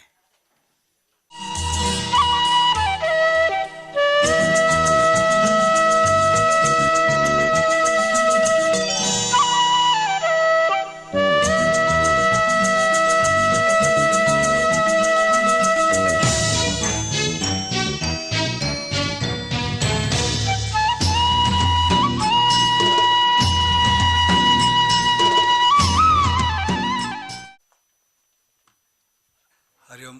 ಆತ್ಮೀಯರೇ, ನಿಮ್ಮೆಲ್ಲರ ಕ್ಷಮೆ ಕೋರಿ ನಾನು ಹೊರಡ್ತಾ ಇದ್ದೇನೆ. ನನಗೆ 6:30ಕ್ಕೆ ಟ್ರೈನ್ ಇದೆ ಮತ್ತು ನಾನು ಇವತ್ತು ವೇದಿಕೆ ಮೇಲೆ ಇರ್ತೀನಿ ಅಂತ ನಿರೀಕ್ಷೆ ಮಾಡಿರಲಿಲ್ಲ. ಜಮುನಾ ರಾಣಿ ಮಿರ್ಲೆ ಅವರು ತುಂಬ ಒತ್ತಾಯ ಮಾಡಿ ತಿರಲೇಬೇಕು ಅಂತ ಹೇಳಿ. ನನಗೂ ತುಂಬ ಸಂತೋಷ ಆಗಿದೆ. ಯಾಕಂತಂದರೆ ನನ್ನ ಮನೆಯಿಂದ ಹೊರಡೋಕೆ ಅಂದ್ಕೊಂಡೆ ಇವರು ತುಂಬ ವ್ಯವಸ್ಥಿತವಾಗಿ ಯೋಚನೆ ಎಲ್ಲ ಮಾಡ್ತಿದ್ರು ಎಲ್ಲ ಕಾರ್ಯ ಇದನ್ನು ಒಂದು ಸಮಾರಂಭಕ್ಕೆ. ಆದರೆ ಮಳೆ ಬಂದುಬಿಡ್ತಲ್ಲಪ್ಪ ಏನು ಕತೆ ಅಂತಂದರೆ ಇಷ್ಟು ಜನ ನೀವು ಬಂದಿದ್ದೀರಿ ಅಂದರೆ ಅವ್ರಿಗಿರುವಂಥ ಅಭಿಮಾನಿ ಬಳಗ ಎಷ್ಟು ಚೆನ್ನಾಗಿದೆ ಅಂತ ನನಗಂತೂ ಅನ್ನಿಸುತ್ತೆ. ನೀವೆಲ್ಲ ಅಭಿಮಾನ ಇಟ್ಟು ಬಂದಿದ್ದೀರಿ. ಅದಕ್ಕೆ ಸರಿಯಾಗಿ ಭಗವಂತನು ನಾವು ತುಂಬ ದಿನದಿಂದ ಕಾಯ್ತಿದ್ದಂಥ ಮಳೆ ಇವತ್ತು ಬಂತು. ಅದಕ್ಕೆ ಸರಿಯಾಗಿ ಸಮಾರಂಭಕ್ಕೂ ತೊಂದರೆ ಆಗ್ಬೋದು ಅಂತ ನಿಲ್ಲಿಸಿದೆ. ನೀವೆಲ್ಲ ಮನೆಗೆ ತಲುಪಿದ ಮೇಲೆ ಪುನಃ ಮಳೆ ಶುರುವಾಗ್ಬೋದು ಅಂತ ಭಾವಿಸ್ಕೊಂಡು ನಿಮ್ಮೆಲ್ಲರ ಕ್ಷಮೆ ಯಾಚಿಸಿ ನಾನು ಮುಂದುವರಿತೇನೆ. ನಮಸ್ಕಾರ. ವಾಸುದೇವ್ ಭಟ್ ಅವರಿಗೆ ವಂದನೆಗಳು. ಈಗ ಕೃತಿಯನ್ನು ಕುರಿತು ಡಾಕ್ಟರ್ ನಳಿಚಂದರ್ ಮಾತಾಡ್ತಿದ್ದಾರೆ. ಅವರು ಜಮುನಾ ರಾಣಿ ಮತ್ತು ವರ್ಷಿಣಿ ಇಬ್ಬರ ಜೊತೆ ಸಂವಾದ ಮಾಡೋದ್ರ ಮೂಲಕ ತಮ್ಮ ಮಾತುಗಳನ್ನು ಆಡ್ತಿದ್ದಾರೆ. ಈಗ ಡಾಕ್ಟರ್ ನಳಿನಿ ಚಂದರ್. ವೇದಿಕೆ ಮೇಲೆ ಆಸೀನರಾಗಿರುವಂತಹ ಗಣ್ಯರಿಗೆ, ಆತ್ಮೀಯ ಪ್ರೇಕ್ಷಕ ಬಂಧುಗಳಿಗೆ ನನ್ನ ನಮಸ್ಕಾರಗಳು. ಜಮುನಾ ರಾಣಿಯವರು ನನಗೆ ಒಳ್ಳೆಯ ಸ್ನೇಹಿತೆ. ತಾವು ಬರೆದ, ಮಗಳು ಅನುವಾದಿಸಿದಂತಹ ಜೀವನಯಾನದ ಬಗ್ಗೆ ಒಂದು ಪರಿಚಯದ ಮಾತುಗಳನ್ನ ಆಡಬೇಕು ಅಂತ ಅವ್ರು ಕೇಳ್ಕೊಂಡಾಗ ನನಗೆ ಇಲ್ಲ ಅಂತ ಹೇಳೋದಕ್ಕೆ ಸಾಧ್ಯವೇ ಆಗಲಿಲ್ಲ. ತಾಯಿ ಮಗಳದ್ದು ಒಂದು ವಿಶೇಷವಾದ ಬಾಂಧವ್ಯ ಎಷ್ಟು ಚೆನ್ನಾಗಿದೆ ಅನ್ನೋದನ್ನು ಈ ಕೃತಿ ಸ್ಪಷ್ಟಪಡಿಸುತ್ತೆ. ಅನುವಾದ ಇಂಗ್ಲೀಷ್ನಲ್ಲಿ ಇರೋದರ ಕಾರಣ ನಾನು ಇಂಗ್ಲೀಷ್ನಲ್ಲೇ ಮಾತಾಡೋದು ಸೂಕ್ತ ಅಂತ ಅಂದ್ಕೊಂಡು ಈಗ ನಿಮ್ಮೆಲ್ಲರ ಅನುಮತಿಯನ್ನು ಕೋರ್ಕೊಂಡು ಇಂಗ್ಲೀಷ್ನಲ್ಲೇ ಮಾತುಗಳನ್ನು ಆಡ್ತೀನಿ. In the English version of Jivanayana, you have a subtitle, When the Universe Sends People. And that makes a lot of difference. The book, which has been authored by Dr. Jamuna Rani and translated by her daughter Varshini, is a collection of pen portraits of people who impacted her life in many ways. They were not celebrities, nor public figures chasing recognition. Just simple, quiet, good-hearted individuals who led meaningful lives and brought meaning to the lives of others as well. As you flip the pages of the book, you will come across a Guddappa from a tribal community who sowed the first seeds of knowledge in the writer during her childhood days, a bus conductor who took the trouble of staying after his working hours to ensure that the school children reached home safely, a plumber who displayed his prowess at acting, a washerwoman whose generosity had absolutely no limits, a humble rustic who sold rangoli powder and gave it freely without even asking for money, a priest atop the Chamundi hill who taught shlokas and stotras without any expectations, a Muslim and a Hindu who lived beyond the barriers of religion and caste, a makeup artist whose talent evoked wonderment and admiration, a magnanimous lady in Bangalore who threw open the doors of her home to everybody who came. The list is endless. I can go on and on and on, but then the book is there for you to read. Dr. Jamuna Rani's gallery comes up with vignettes of very kind doctors in Vantikopul who rendered selfless service around the clock. She pays tribute to over a dozen teachers and gurus who inspired and shaped her at different points of life. And the book also speaks very warmly about endearing couples, very exemplary individuals, writers, and journalists. Jeevanayana is a book that acknowledges enduring humanity that is rare to come by.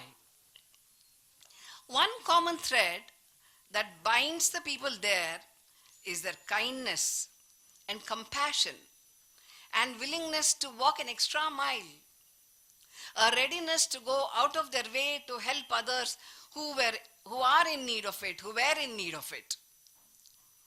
Some of these real figures are like the tranquil streams that flow quietly, bringing deep peace. And some are rivers of knowledge. I am quoting Varshini's words, rivers of knowledge, whose flow of wisdom and nobility has touched many lives. Coming to the translation of the book, I must say that Varshini has done a wonderful job. It is an act of honoring her mother and motherhood that epitomizes love, grace, purpose, and discipline. The translation comes as a pleasant surprise from one who is in the field of marketing and technology. The fluidity of the narrative is remarkable and succeeds in evoking the curiosity of the readers. What is very enthralling is the storytelling technique that she employs so successfully. I would just like to read an excerpt from her, one of her pieces. I quote, "That day felt endless. I kept glancing at the road, waiting for his return. As the sun dipped below the horizon, I finally saw him walking toward the house, tired but smiling. I stood a little away, too shy to rush to him, but my heart thumped with anticipation. He reached into his pocket and gently pulled out 24 sparkling glass bangles, red and blue." I close the quote. Now, this is the power of Varshini's prose. She holds the language like a toy in her hands. Her mastery over the English language adds on to the beauty of the original. And honestly, I found that at many places it scores over the Kannada version. Indeed, for the first time writer and translator, Jeevanayana is worthy of warm praise. And when you read the book, it will leave you overwhelmed with the feeling that being human and humane is not ordinary at all. There is an extraordinariness in ordinary people, and that is something that will touch us. Thank you so much.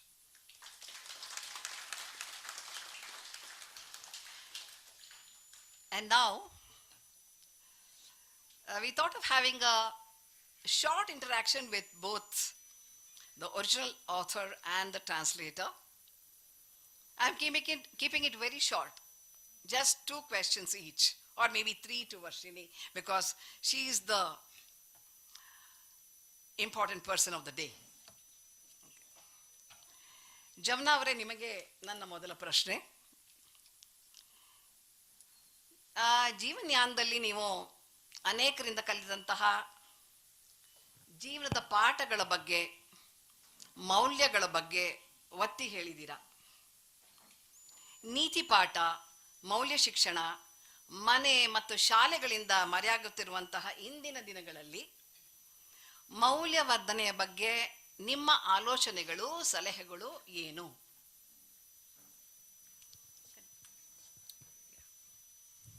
ನಿಮ್ಮ ಈ ಪ್ರಶ್ನೆ ದೀರ್ಘವಾಗಿದೆ. ಉತ್ತರ ತುಂಬ ದೀರ್ಘವಾಗಿ ಕೊಡಲಿಕ್ಕೆ ಇಲ್ಲಿರ್ತಕ್ಕಂಥ ಎಲ್ಲ ಜನರ ಸಮಯವನ್ನು ಗೌರವಿಸ್ತಾ ಬಹಳ ಮೊಟಕಾಗಿ ಕೊಡ್ತೀನಿ. ನನ್ನ ದೃಷ್ಟಿಯಲ್ಲಿ ಏನಾಗುತ್ತೆ ಅಂದರೆ, ನನಗೆ ಬಹುಶಃ 35ರಿಂದ 40 ವರ್ಷಗಳ ಕಾಲ ನಾನು ಕೌನ್ಸಿಲಿಂಗ್ ಮಾಡ್ತಾ ಬಂದಿದ್ದೀನಿ. ಅಂದರೆ ಯಾರಿಗೆ ಕಷ್ಟ ಆದರೂ ನನ್ನ ಮನಸ್ಸು ಮಿಡಿಯುತ್ತೆ. ಔಟ್ ಆಫ್ ಮೈ ರೀಚ್ ಹೋಗಿ ಅವ್ರಿಗೆ ಸಹಾಯ ಮಾಡಿ ಏನಾದ್ರು ಕಿಂಚಿತ್ತು ಸಮಾಧಾನ ಅವ್ರ ಬದುಕಿನಲ್ಲಿ ಕಟ್ಟಿಸ್ಕೊಡುವಂಥದ್ದು. ಕೇಳಿಸ್ತಿಲ್ಲ? ಹಲೋ ಹಲೋ, ವಾಲ್ಯೂಮ್ ಕೊಡಿ. Hello, can you hear? ಹಾಂ, ಅಲ್ಲಿ ಯಾರೋ ಹೇಳಿ ಕೇಳಲ್ಲ ಅಂದರೆ. ಹಲೋ, ನಿಮ್ಮೆಲ್ಲರ ಸಮಯವನ್ನು ಗಮನದಲ್ಲಿಟ್ಕೊಂಡು ಬಹಳ ಮೊಟಕಾಗಿ ಉತ್ತರ ಕೊಡ್ತಾ ಇದ್ದೀನಿ. ಇದಕ್ಕೆ ತುಂಬ ದೀರ್ಘವಾದ ಉತ್ತರ ಕೊಡುವಂಥ ಮಾಹಿತಿ. ನಾನು ಕಳೆದ 35-40 ವರ್ಷಗಳಿಂದಲೂ ಸಾಕಷ್ಟು ಕೌನ್ಸಿಲಿಂಗ್ ವರ್ಕ್ ಮಾಡ್ತೀನಿ. ಅದು ಸುಮ್ಮನೆ ಸ್ವಇಚ್ಛೆಯಿಂದ ಮಾಡುವಂಥದ್ದು. ಯಾರೇ ಕಷ್ಟದಲ್ಲಿದ್ದರೂ ಅವ್ರಿಗೆ ಏನು ಒಂದು ಸಮಸ್ಯೆ ಪರಿಹಾರಕ್ಕೆ ಏನು ಮಾಡ್ಬೋದು ಅಂತ ಈ ದೃಷ್ಟಿಕೋನದಲ್ಲಿ ನೋಡ್ತಾ ಹೋದಾಗ ಎಲ್ಲೋ ಕೆಲವೊಂದು ಕಡೆ ಈಗ 15 ವಯಸ್ಸಿನಿಂದ ಹಿಡಿದು 40 ವಯಸ್ಸಿನ ವಯೋಮಿತಿವರೆಗೆ ನಾನು ಒಂದು ರೇಷಿಯೋ ತಗೊಂಡಾಗ ಏನಾಗುತ್ತೆ ಅಂದರೆ, ಇವತ್ತಿನ ಇವತ್ತಿನ ಈ ಸಮಯಕ್ಕೆ ನಾನು ನೋಡುವುದಾದರೆ 15 ವಯಸ್ಸಿನಿಂದ ಹೆಚ್ಚು ಕಡಿಮೆ 30-35 ವಯಸ್ಸಿನವರೆಗೆ ವಯೋಮಿತಿ ಏನಿದೆ, ಈ ವಯೋಮಿತಿಯಲ್ಲಿ ಬಹಳಷ್ಟು ಜನ ಹೇಳ್ತಾರೆ ಓದ್ತಾ ಇಲ್ಲ, ಓದು ಬಿಟ್ಟು ಹೋಗಿದೆ, ಪುಸ್ತಕಕ್ಕೆ ಪ್ರಾಮುಖ್ಯತೆ ಇಲ್ಲ ಅಂತ. ನನ್ನ ದೃಷ್ಟಿಯಲ್ಲಿ, ಯಾಕಂದ್ರೆ ನಾನು ದಿನಕ್ಕೊಂದು 8-10 ಜನ ಯಂಗರ್ ಜನ್ರೇಷನ್ ಜೊತೆ ಇಂಟ್ರ್ಯಾಕ್ಟ್ ಮಾಡ್ತೀನಿ. ಅವರ ಅಂತರಂಗದ ಬದುಕು, ಅವರ ಕಷ್ಟ, ಅವರ ಹೋರಾಟಗಳನ್ನು ನಾನು ಕೇಳ್ತಾ ಇರ್ತೀನಿ, ಸರಿ ಮಾಡಿಕೊಡ್ತಾ ಇರ್ತೀನಿ. ಈ ಅನುಭವದ ದೃಷ್ಟಿಯಲ್ಲಿ ಹೇಳೋದಾದರೆ, ನಾವು ಪುಸ್ತಕಗಳನ್ನು ಹಿಡ್ಕೊಂಡು ಓಡ್ತಾ ಇದ್ವಿ ಬಸ್ನಲ್ಲಿ. ಈಗ ಅವ್ರು ಇಡೀ ಪ್ರಪಂಚನ ಒಂದು ಲ್ಯಾಪ್ಟಾಪಲ್ಲಿ ಇಟ್ಕೊಂಡು ಓಡ್ತಾ ಇದ್ದಾರೆ. ಇದು ಟೆಕ್ನಾಲಜಿ ಬಂದಿದೆ, ಹಾಗಾಗಿ ಜನರೇಷನ್ ಗ್ಯಾಪಿಂದ ಸ್ವಲ್ಪ ವ್ಯತ್ಯಾಸ ಆಗಿದೆ.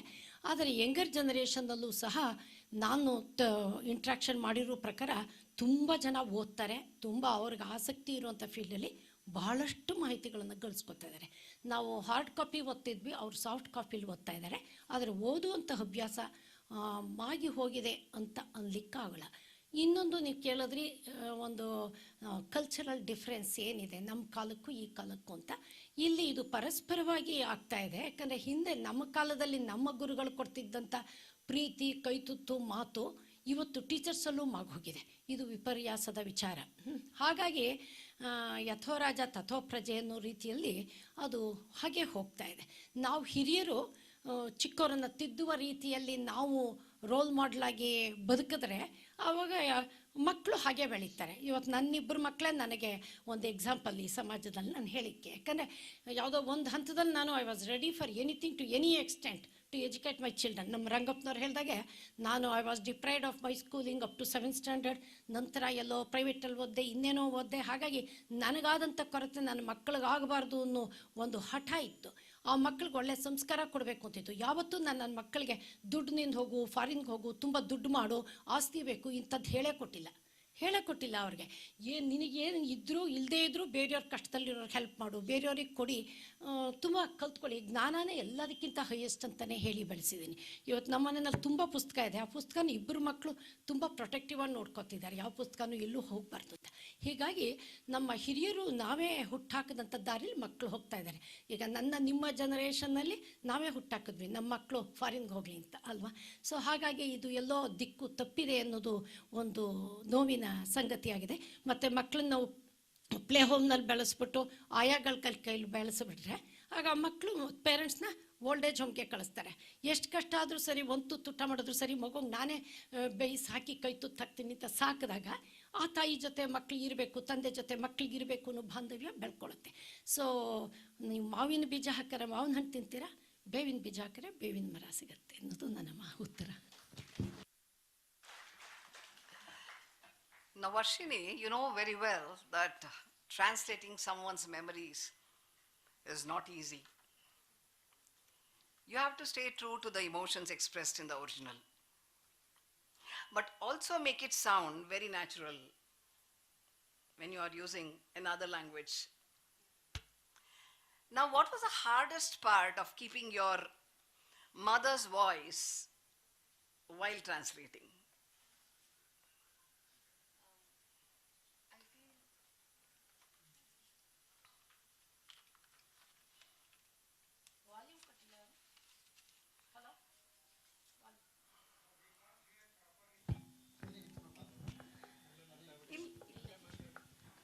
It's okay.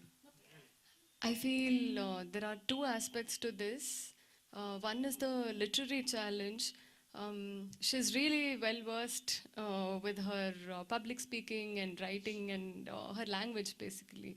So there are instances where she came up with a lot of Kannada phrases or Sanskrit Subhashita, which is best expressed in its own native original language. And if I have to Sanskrit or Kannada, it was very difficult to do justice to the originality of the text in another language. So at places I had to retain the original version and only interpret, and I don't think absolute justice can be done when we look at the impact it can have on the reader. The second aspect, one more aspect to the literary part is places where context was needed. I can quote an example here. So, for example, everybody in Karnataka knows what Gauri Ganesha Habba is because it's taken together. We all share the same culture. But now, when we have to write in English, a lot of people might not know what Gauri Puja is in the first place. So, I had to take liberty of giving context here. So, I had to ask my mother if it's okay if I could give a 1 or 2 liner about what it is before writing about it. That was another literary part of it. Emotionally, it was more challenging than literally. So I think that is because I knew a lot of characters in person, and losing them was also a great personal loss for me. So if I had to write about those characters, there have been times when I deliberately procrastinated writing a particular chapter because it was too hard for me to just read through and write.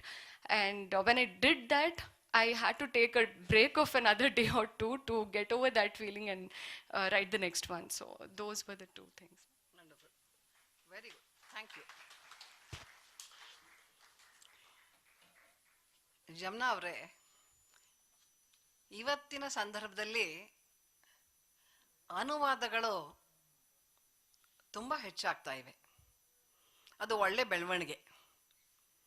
ಪ್ರಪಂಚದಲ್ಲಿರುವಂತಹ ಒಳ್ಳೆಯ ಕೃತಿಗಳು ಎಲ್ಲರೂ ಓದಬೇಕು ಅಂದರೆ ಈ ಅನುವಾದಗಳಾಗಲೇಬೇಕು, and ಅದು ಆಗ್ತಾ ಇದೆ. ಇದು ಸಂತೋಷದ ಸಂಗತಿ. ಹಾಗಾಗಿ ಇಲ್ಲಿ ಅನುವಾದಗಳಿಗೆ ಮೂಲ ಕೃತಿಗಳಿಗಿರೋ ಅಷ್ಟೇ ಒಂದು ಮಹತ್ವ ಇದೆ. ಅನುವಾದಗಳು ಕೇವಲ ಅನುವಾದಗಳಲ್ಲ, ಸ್ವತಂತ್ರ ಕೃತಿಗಳು ಅನ್ನುವಂತಹ ಅಭಿಪ್ರಾಯ ಬಲವಾಗಿ ಮೂಡಿರುವಂಥದ್ದು. ಆದರೆ ಇತ್ತೀಚೆಗೆ ಆರ್ಟಿಫಿಷಿಯಲ್ ಇಂಟೆಲಿಜೆನ್ಸ್ನ ಬಳಕೆಯ ಬಗ್ಗೆಯೂ ಸಾಕಷ್ಟು ಚರ್ಚೆಗಳಾಗುತ್ತಿವೆ.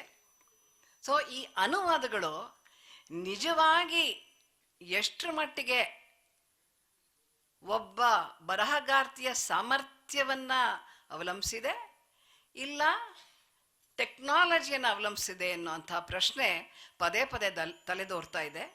ಈ ಹಿನ್ನೆಲೆಯಲ್ಲಿ ಅನುವಾದದ ಬಗ್ಗೆ ನೀವೇನು ಹೇಳಕ್ಕೆ ಇಷ್ಟಪಡ್ತೀರಾ?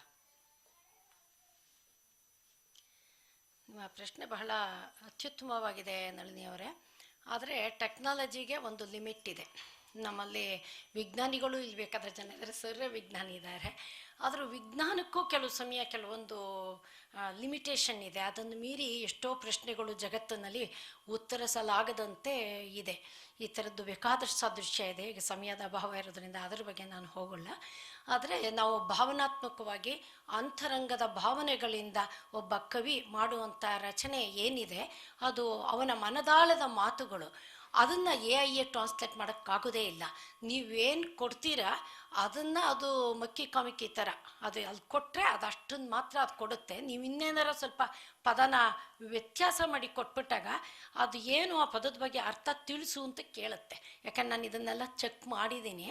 ಅಷ್ಟು ಸುಲಭವಾಗಿ ಒಬ್ಬ ಸಾಹಿತಿ ಬರೆದಂಥ ಕವನಗಳಾಗ್ಬೋದು, ಕಥೆಗಳಾಗ್ಬೋದು, ಜೀವನ ಚರಿತ್ರೆಗಳಾಗ್ಬೋದು, ಅದನ್ನು ಸಂಪೂರ್ಣ ಎ ಟ್ರಾನ್ಸ್ಲೇಟ್ ಮಾಡೋದಕ್ಕೆ ಖಂಡಿತ ಸಾಧ್ಯ ಆಗೋಲ್ಲ. ಯಾಕಂದರೆ ಇದು ಅಂತರಂಗದ ಮಾತುಗಳು ಅಂತ ಹೇಳೋದಕ್ಕೆ ನಾನು ಇಷ್ಟಪಡ್ತೀನಿ. ಸ್ವಲ್ಪ ಅಲ್ಲಿ ಇಲ್ಲಿ ಅಸಿಸ್ಟೆನ್ಸ್ ತಗೋಬಹುದೋ ಏನೋ ಗೊತ್ತಿಲ್ಲ ನನಗೆ. ಆದರೆ ಅನುವಾದವೇ ಅದು. ಮೂಲ ಕೃತಿ ಯಾರು ಬರೀತಾರೆ ಅದು ಕವಿಯ ಮಾತು. ಆ ಕವಿ ಆಡಿದ ಮಾತನ್ನು ಸಂಪೂರ್ಣ ಎ ಅಸಿಸ್ಟೆನ್ಸ್ನಲ್ಲಿ ಟ್ರಾನ್ಸ್ಲೇಟ್ ಮಾಡೋದಕ್ಕೆ ಬಹಳಷ್ಟು ಕಡೆ ಆಗೋಲ್ಲ. ಮಾಡಿದ್ರೂ ಸಹ ಅದರ ವ್ಯಾಲ್ಯೂಸು ತುಂಬ ರೆಡ್ಯೂಸ್ ಆಗುತ್ತೆ. ಆ ಒಂದು ಒರಿಜಿನಲ್ ಕೃತಿ ಏನಿದೆ, ಮೂಲ ಕೃತಿ, ಅದರ ಅರ್ಥವನ್ನು ಅದು ಬಿಂಬಿಸುವುದಕ್ಕೆ ಸಾಧ್ಯವಾಗಲ್ಲ ಅಂತ ನನ್ನ ಉತ್ತರ. Very satisfactory. Wonderful. ಜಮುನಾ ರಾಣಿಯವರು ನಿಜವಾದ ಉತ್ತರ, ಸರಿಯಾದ ಉತ್ತರ ನಮಗೆ ನೀಡಿದ್ದಾರೆ. ಅಂದರೆ ಎ ಐನ ಒಂದು ಮಿತಿ ಇಷ್ಟೇನೆ, ಅಲ್ಲಿಂದ ಆಚೆಗೆ ನಮ್ಮ ಒಂದು ಕ್ರಿಯಾಶೀಲತೆ ಮೇಲೆ ನಮ್ಮ ಬರವಣಿಗೆ ಅವಲಂಬಿಸಿದೆ ಅನ್ನೋದನ್ನು ಸ್ಪಷ್ಟಪಡಿಸಿದ್ದಾರೆ. Varshini, well, you are a writer now and then a translator. Now, has writing and translating this book in particular, has it changed your perspective and how you look at the people around you?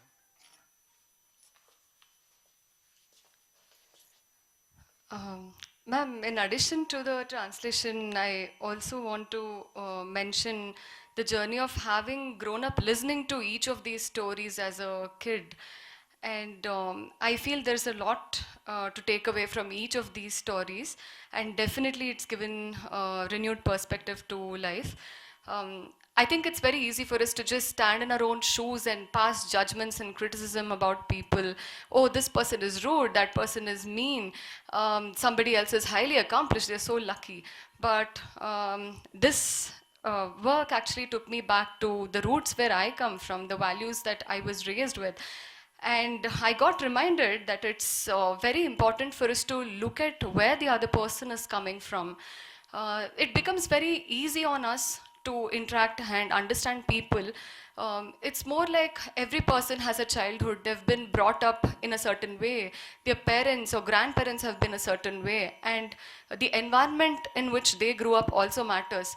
So when you have a difficult situation or some difficult interaction, when you think about where the other person is coming from or have a quick chat, try to understand how their parents were, how their childhood was, it just removes all judgments from our mind and helps us understand them much better. I think it just dissolves all the judgments we have about people. Thank you. Great. And one last question for you, Varshini. Who among the people featured in your book has left a lasting impression on your mind? Ma'am, this is the hardest question because it's really difficult for me to pick one or two characters from this book. I think I personally had a lot to take away from each of the characters here, be it Rachaya, be it Malama and Kempama, a lot of people actually, and not even the main characters. In one of the stories we talk about Neelkam Bhattaru's sister.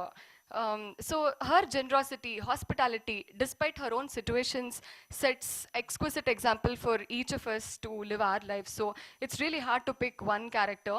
But selfishly, I'll make one small point here saying there's one character who turned out to be like a role model for me, and that is the child who sold tamarind seeds to buy her own bangles, the one who didn't know what Kesari Bath meant and who grew up in such innocence, to be this wonderful woman who today uplifts thousands of women around her. And she's literally helping every person, every woman she comes across. She owns others' problems as hers. She's going above and beyond to be there for somebody else. And I think she has set an example for me. So that's my favorite character. Well, Well, Varshini, I think you have given the best gift, the Mother's Day gift to your mother. ಜಮ್ನಾ ರಾಣಿ ವರ್ಷಿಣಿ ನೀವಿಬ್ಬರಿಗೂ ಧನ್ಯವಾದಗಳು. ಈ ಸಂವಾದ ಪುಸ್ತಕದ ಬಗ್ಗೆ, ಪುಸ್ತಕದಲ್ಲಿ ಬರುವಂತಹ ವ್ಯಕ್ತಿತ್ವಗಳ ಬಗ್ಗೆ ನಿಮ್ಮ ಕುತೂಹಲವನ್ನು ಇನ್ನಷ್ಟು ಕೆರಳಿಸಿರ್ಬೋದು. ಹಾಗಾಗಿ ನೀವೆಲ್ಲ ಪುಸ್ತಕವನ್ನು ಕೊಂಡು ಓದ್ತೀರಾ ಅಂತ ಭಾವಿಸಿ ಈ ಒಂದು ಸಂವಾದಕ್ಕೆ ವಿರಾಮವನ್ನು ಹೇಳ್ತಿದ್ದೀರಿ. ನಮಸ್ಕಾರ.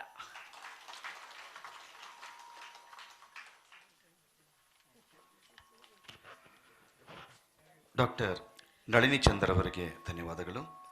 ಈಗ ನಳಿನಿ ಚಂದರ್ ಅವರನ್ನು ಗೌರವಿಸಬೇಕು ಅಂತ ಜಮ್ನಾ ರಾಣಿಯವ್ರನ್ನ ಕೇಳ್ಕೊಳ್ತಿದ್ದೀನಿ.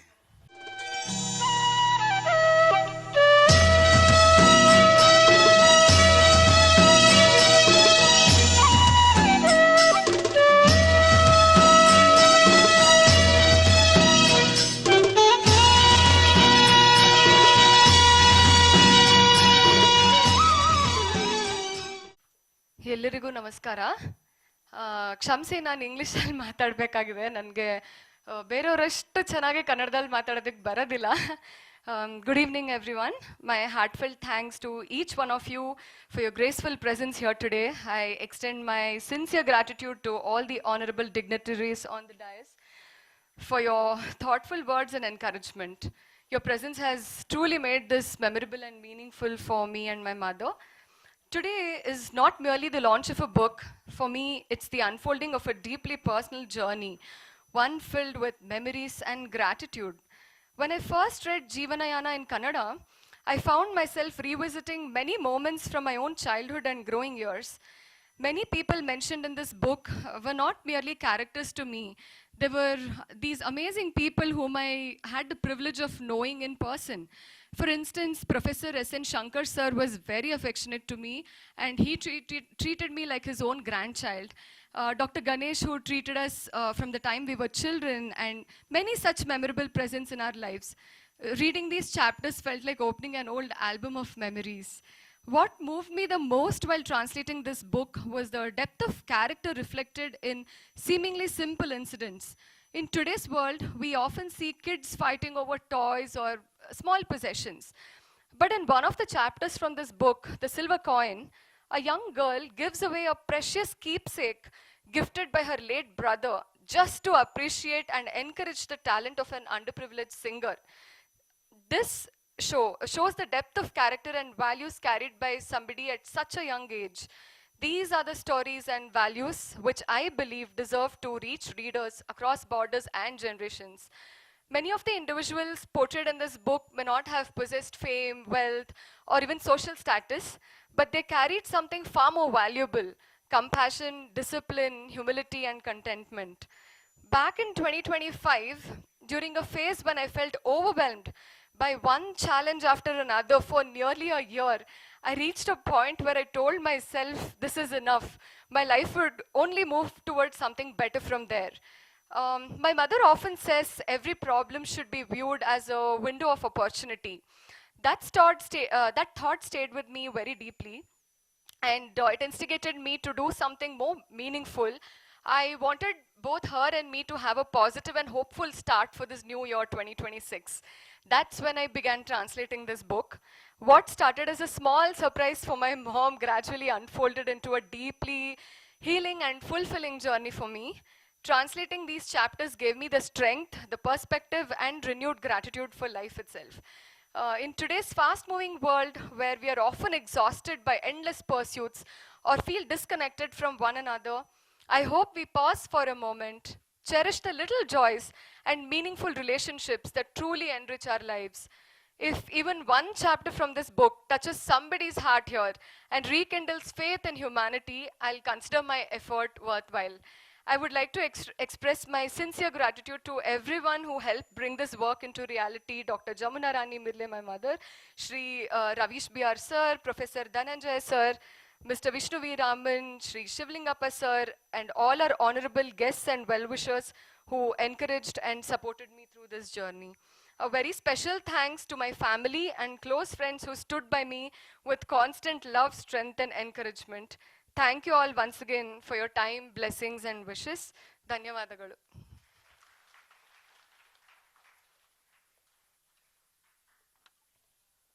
ವರ್ಷಿಣಿ ಅವರಿಗೆ ಧನ್ಯವಾದಗಳು. ಈಗ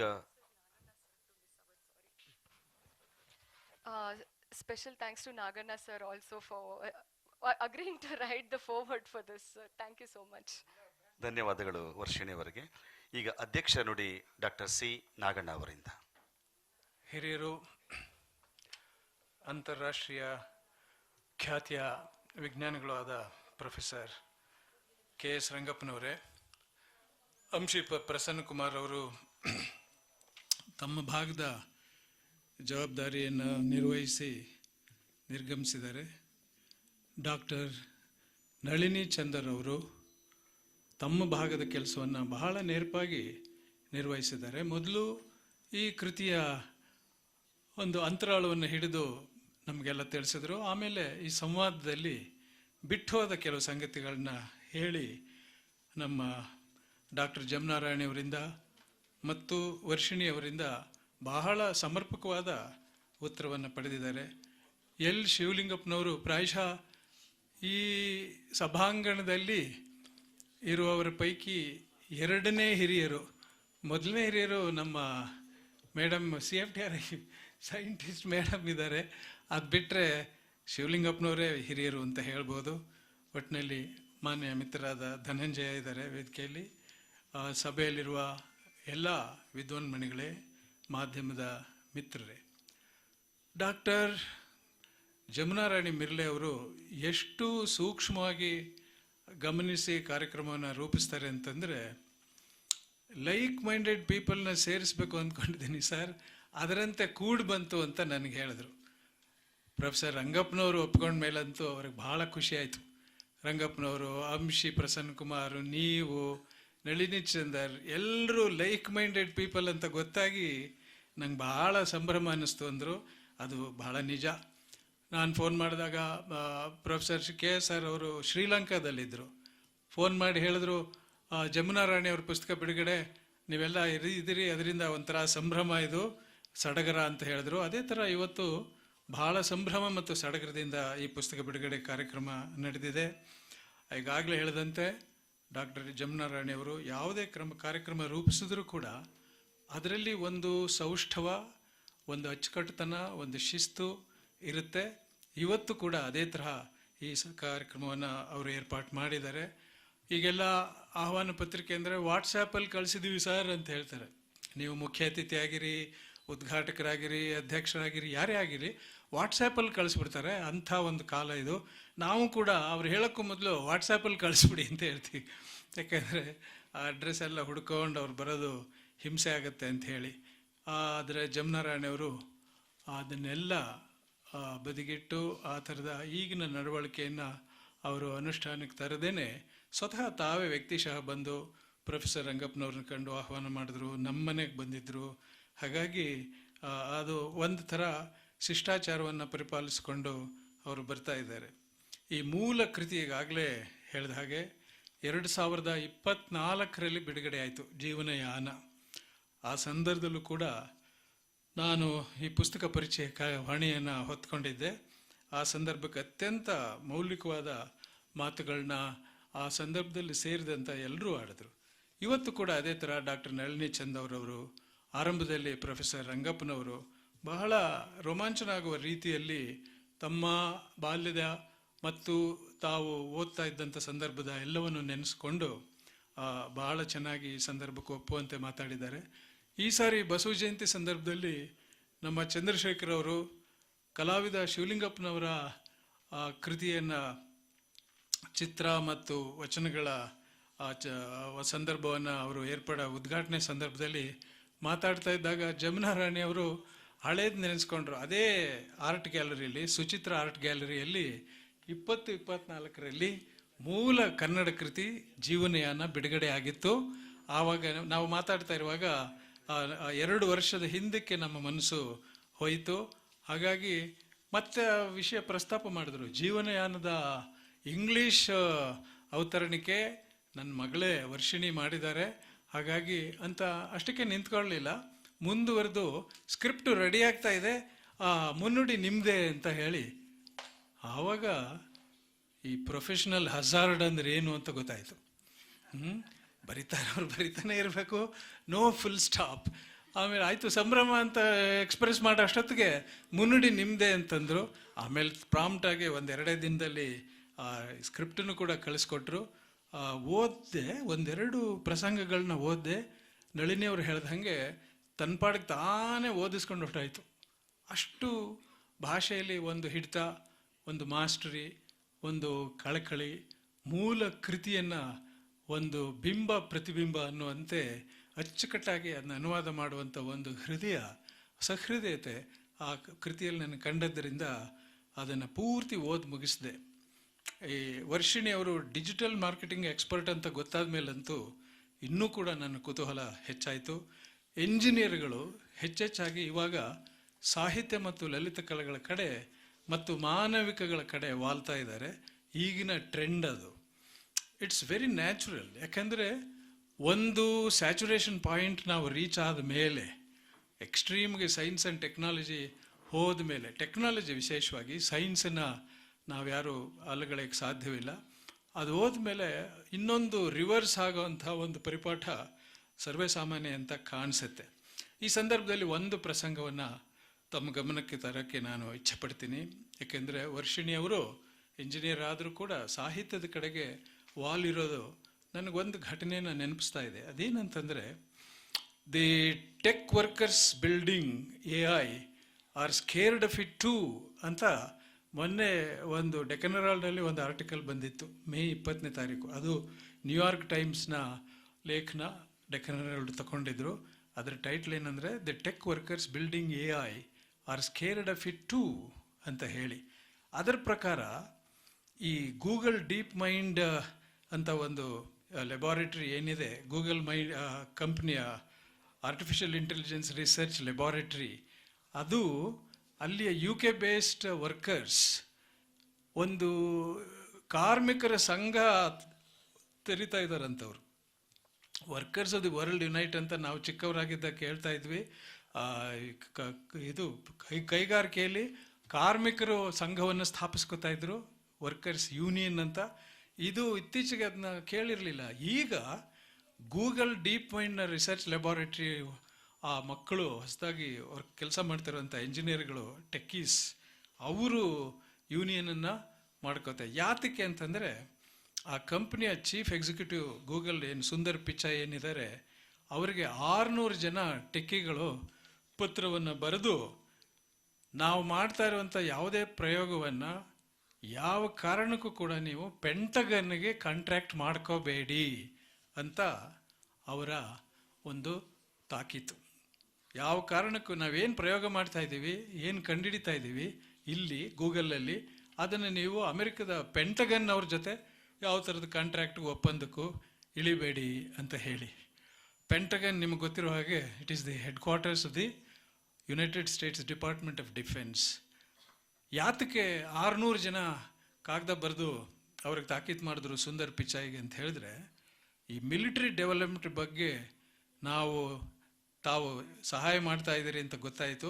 ಆದ್ದರಿಂದ ನಮ್ಮ ಪ್ರಯೋಗವನ್ನು ನೀವು ಯಾವ ಕಾರಣಕ್ಕೂ ಅವ್ರಿಗೆ ಕೊಡೋ ಹಾಗಿಲ್ಲ ಅಂತ ಒಟ್ಟಾಗಿ ಸೇರಿ ಪ್ರತಿಭಟಿಸಿದ್ರೆ ಮಾತ್ರ ನಮ್ಮ ಕಂಪನಿಗಳು ಅಪಾಯಕಾರಿ ಸಾಮಗ್ರಿಗಳ ಉತ್ಪಾದನೆಯಲ್ಲಿ ಭಾಗಿಯಾಗೋದನ್ನು ತಡೆಗಟ್ಟಬಹುದು. ಆ ರೀತಿಯಾಗಿ ಈ ಟೆಕ್ ವರ್ಕರ್ಸ್ ಅವ್ರಿಗೆ ತಾಕೀತು ಮಾಡಿದ್ದು ಒಂದು.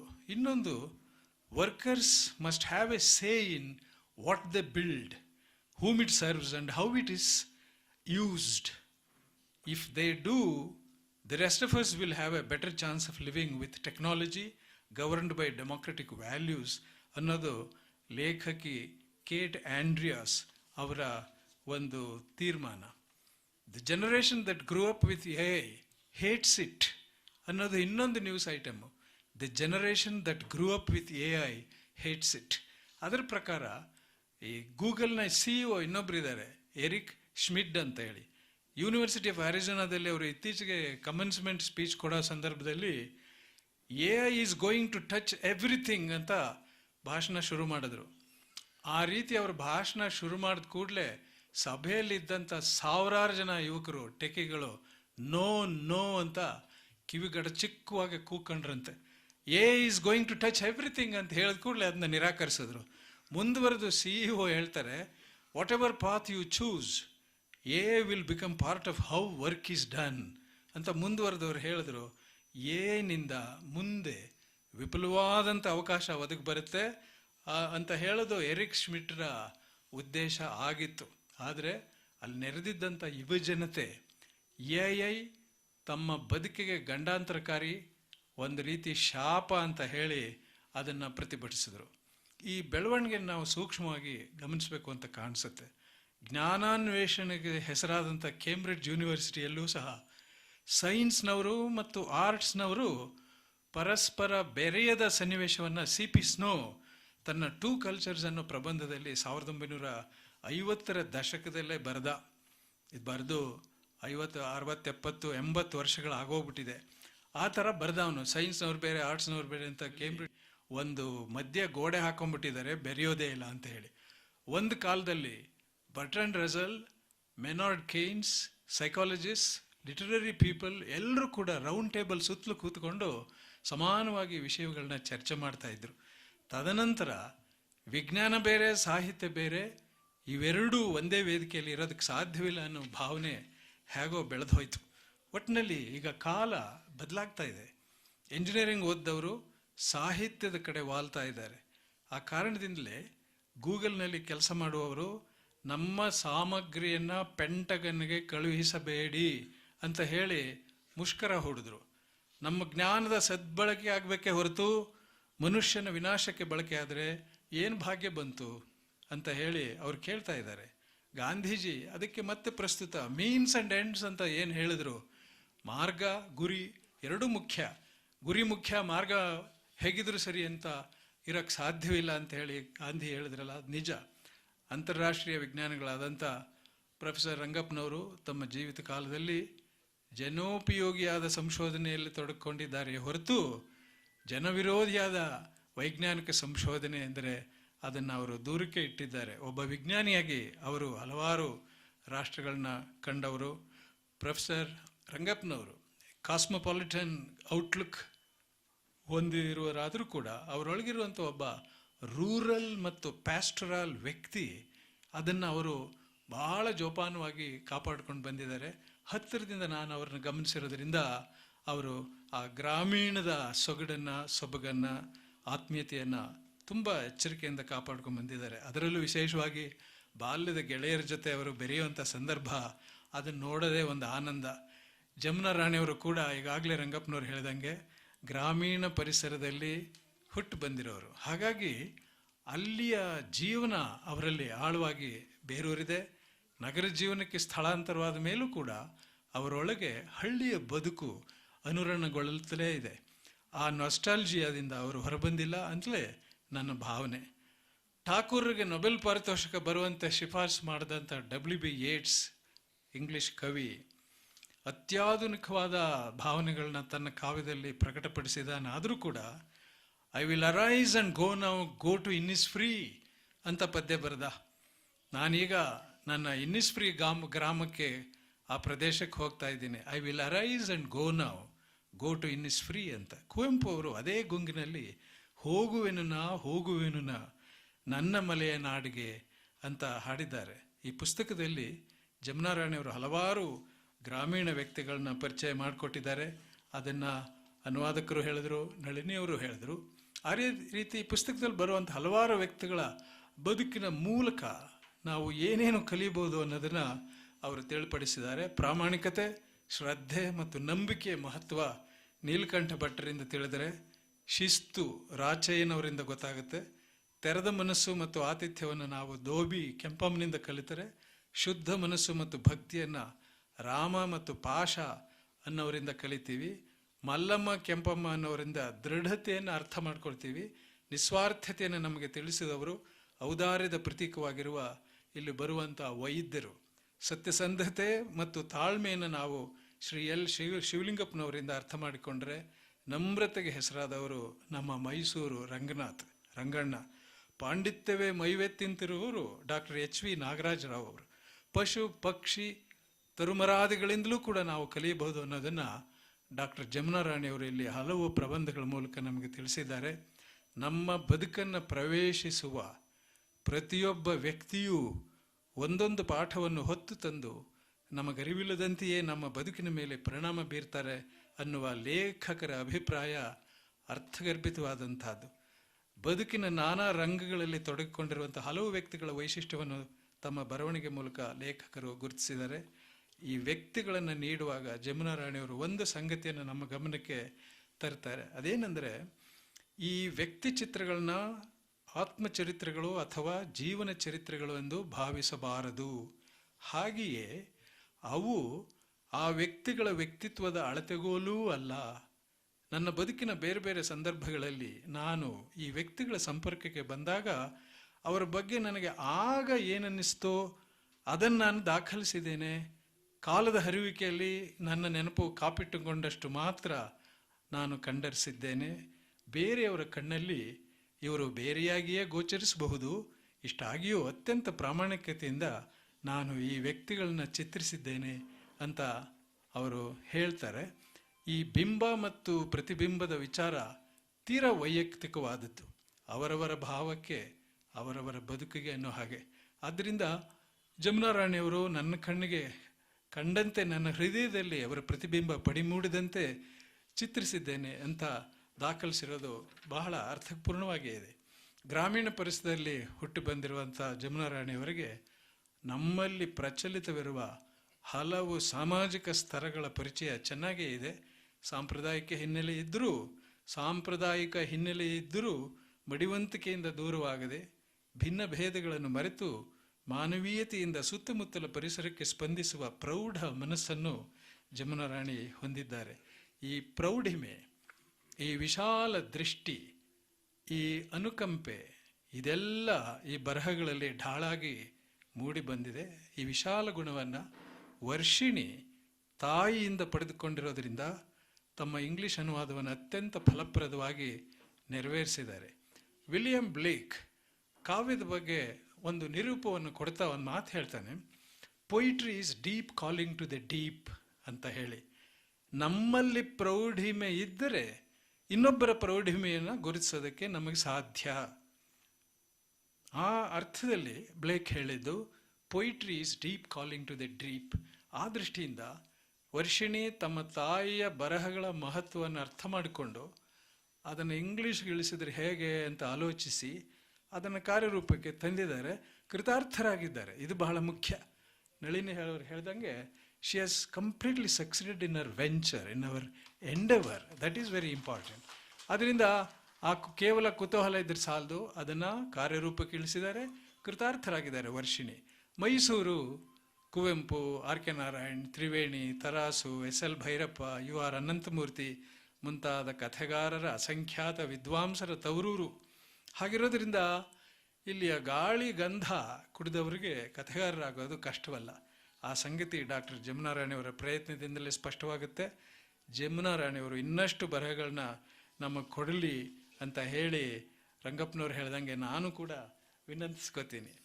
ವರ್ಷಿಣಿಯವರು ರೋಲ್ ಮಾಡೆಲ್ಗಳಿಗಾಗಿ ದೂರಾಭ್ಯ ಹೋಗಬೇಕಾದಂಥ ಪ್ರಸಂಗ ಬರಲಿಲ್ಲ. ತಮ್ಮ ತಾಯಿಯವರೇ ದೊಡ್ಡ ರೋಲ್ ಮಾಡೆಲ್ ಅವರಿಗೆ. ನನ್ನ ಮುನ್ನುಡಿಯಲ್ಲಿ ಅವರಿಗೆ ನೆನಪಿಸಿರುವಂತೆ ವರ್ಷಿಣಿ ಬರಹವನ್ನು ಪ್ರಧಾನವಾಗಿ ಕೈಗೊಳ್ಳಬೇಕು. ನಮ್ಮ ಗುರುಗಳಾದ ಪ್ರೊಫೆಸರ್ ಸಿ ಡಿ ನರಸಿಂಹಯ್ಯನವರು ಯಾವಾಗಲೂ ಒಂದು ಮಾತು ಹೇಳ್ತಾ ಇದ್ರು, it is a sin to throw away an advantage.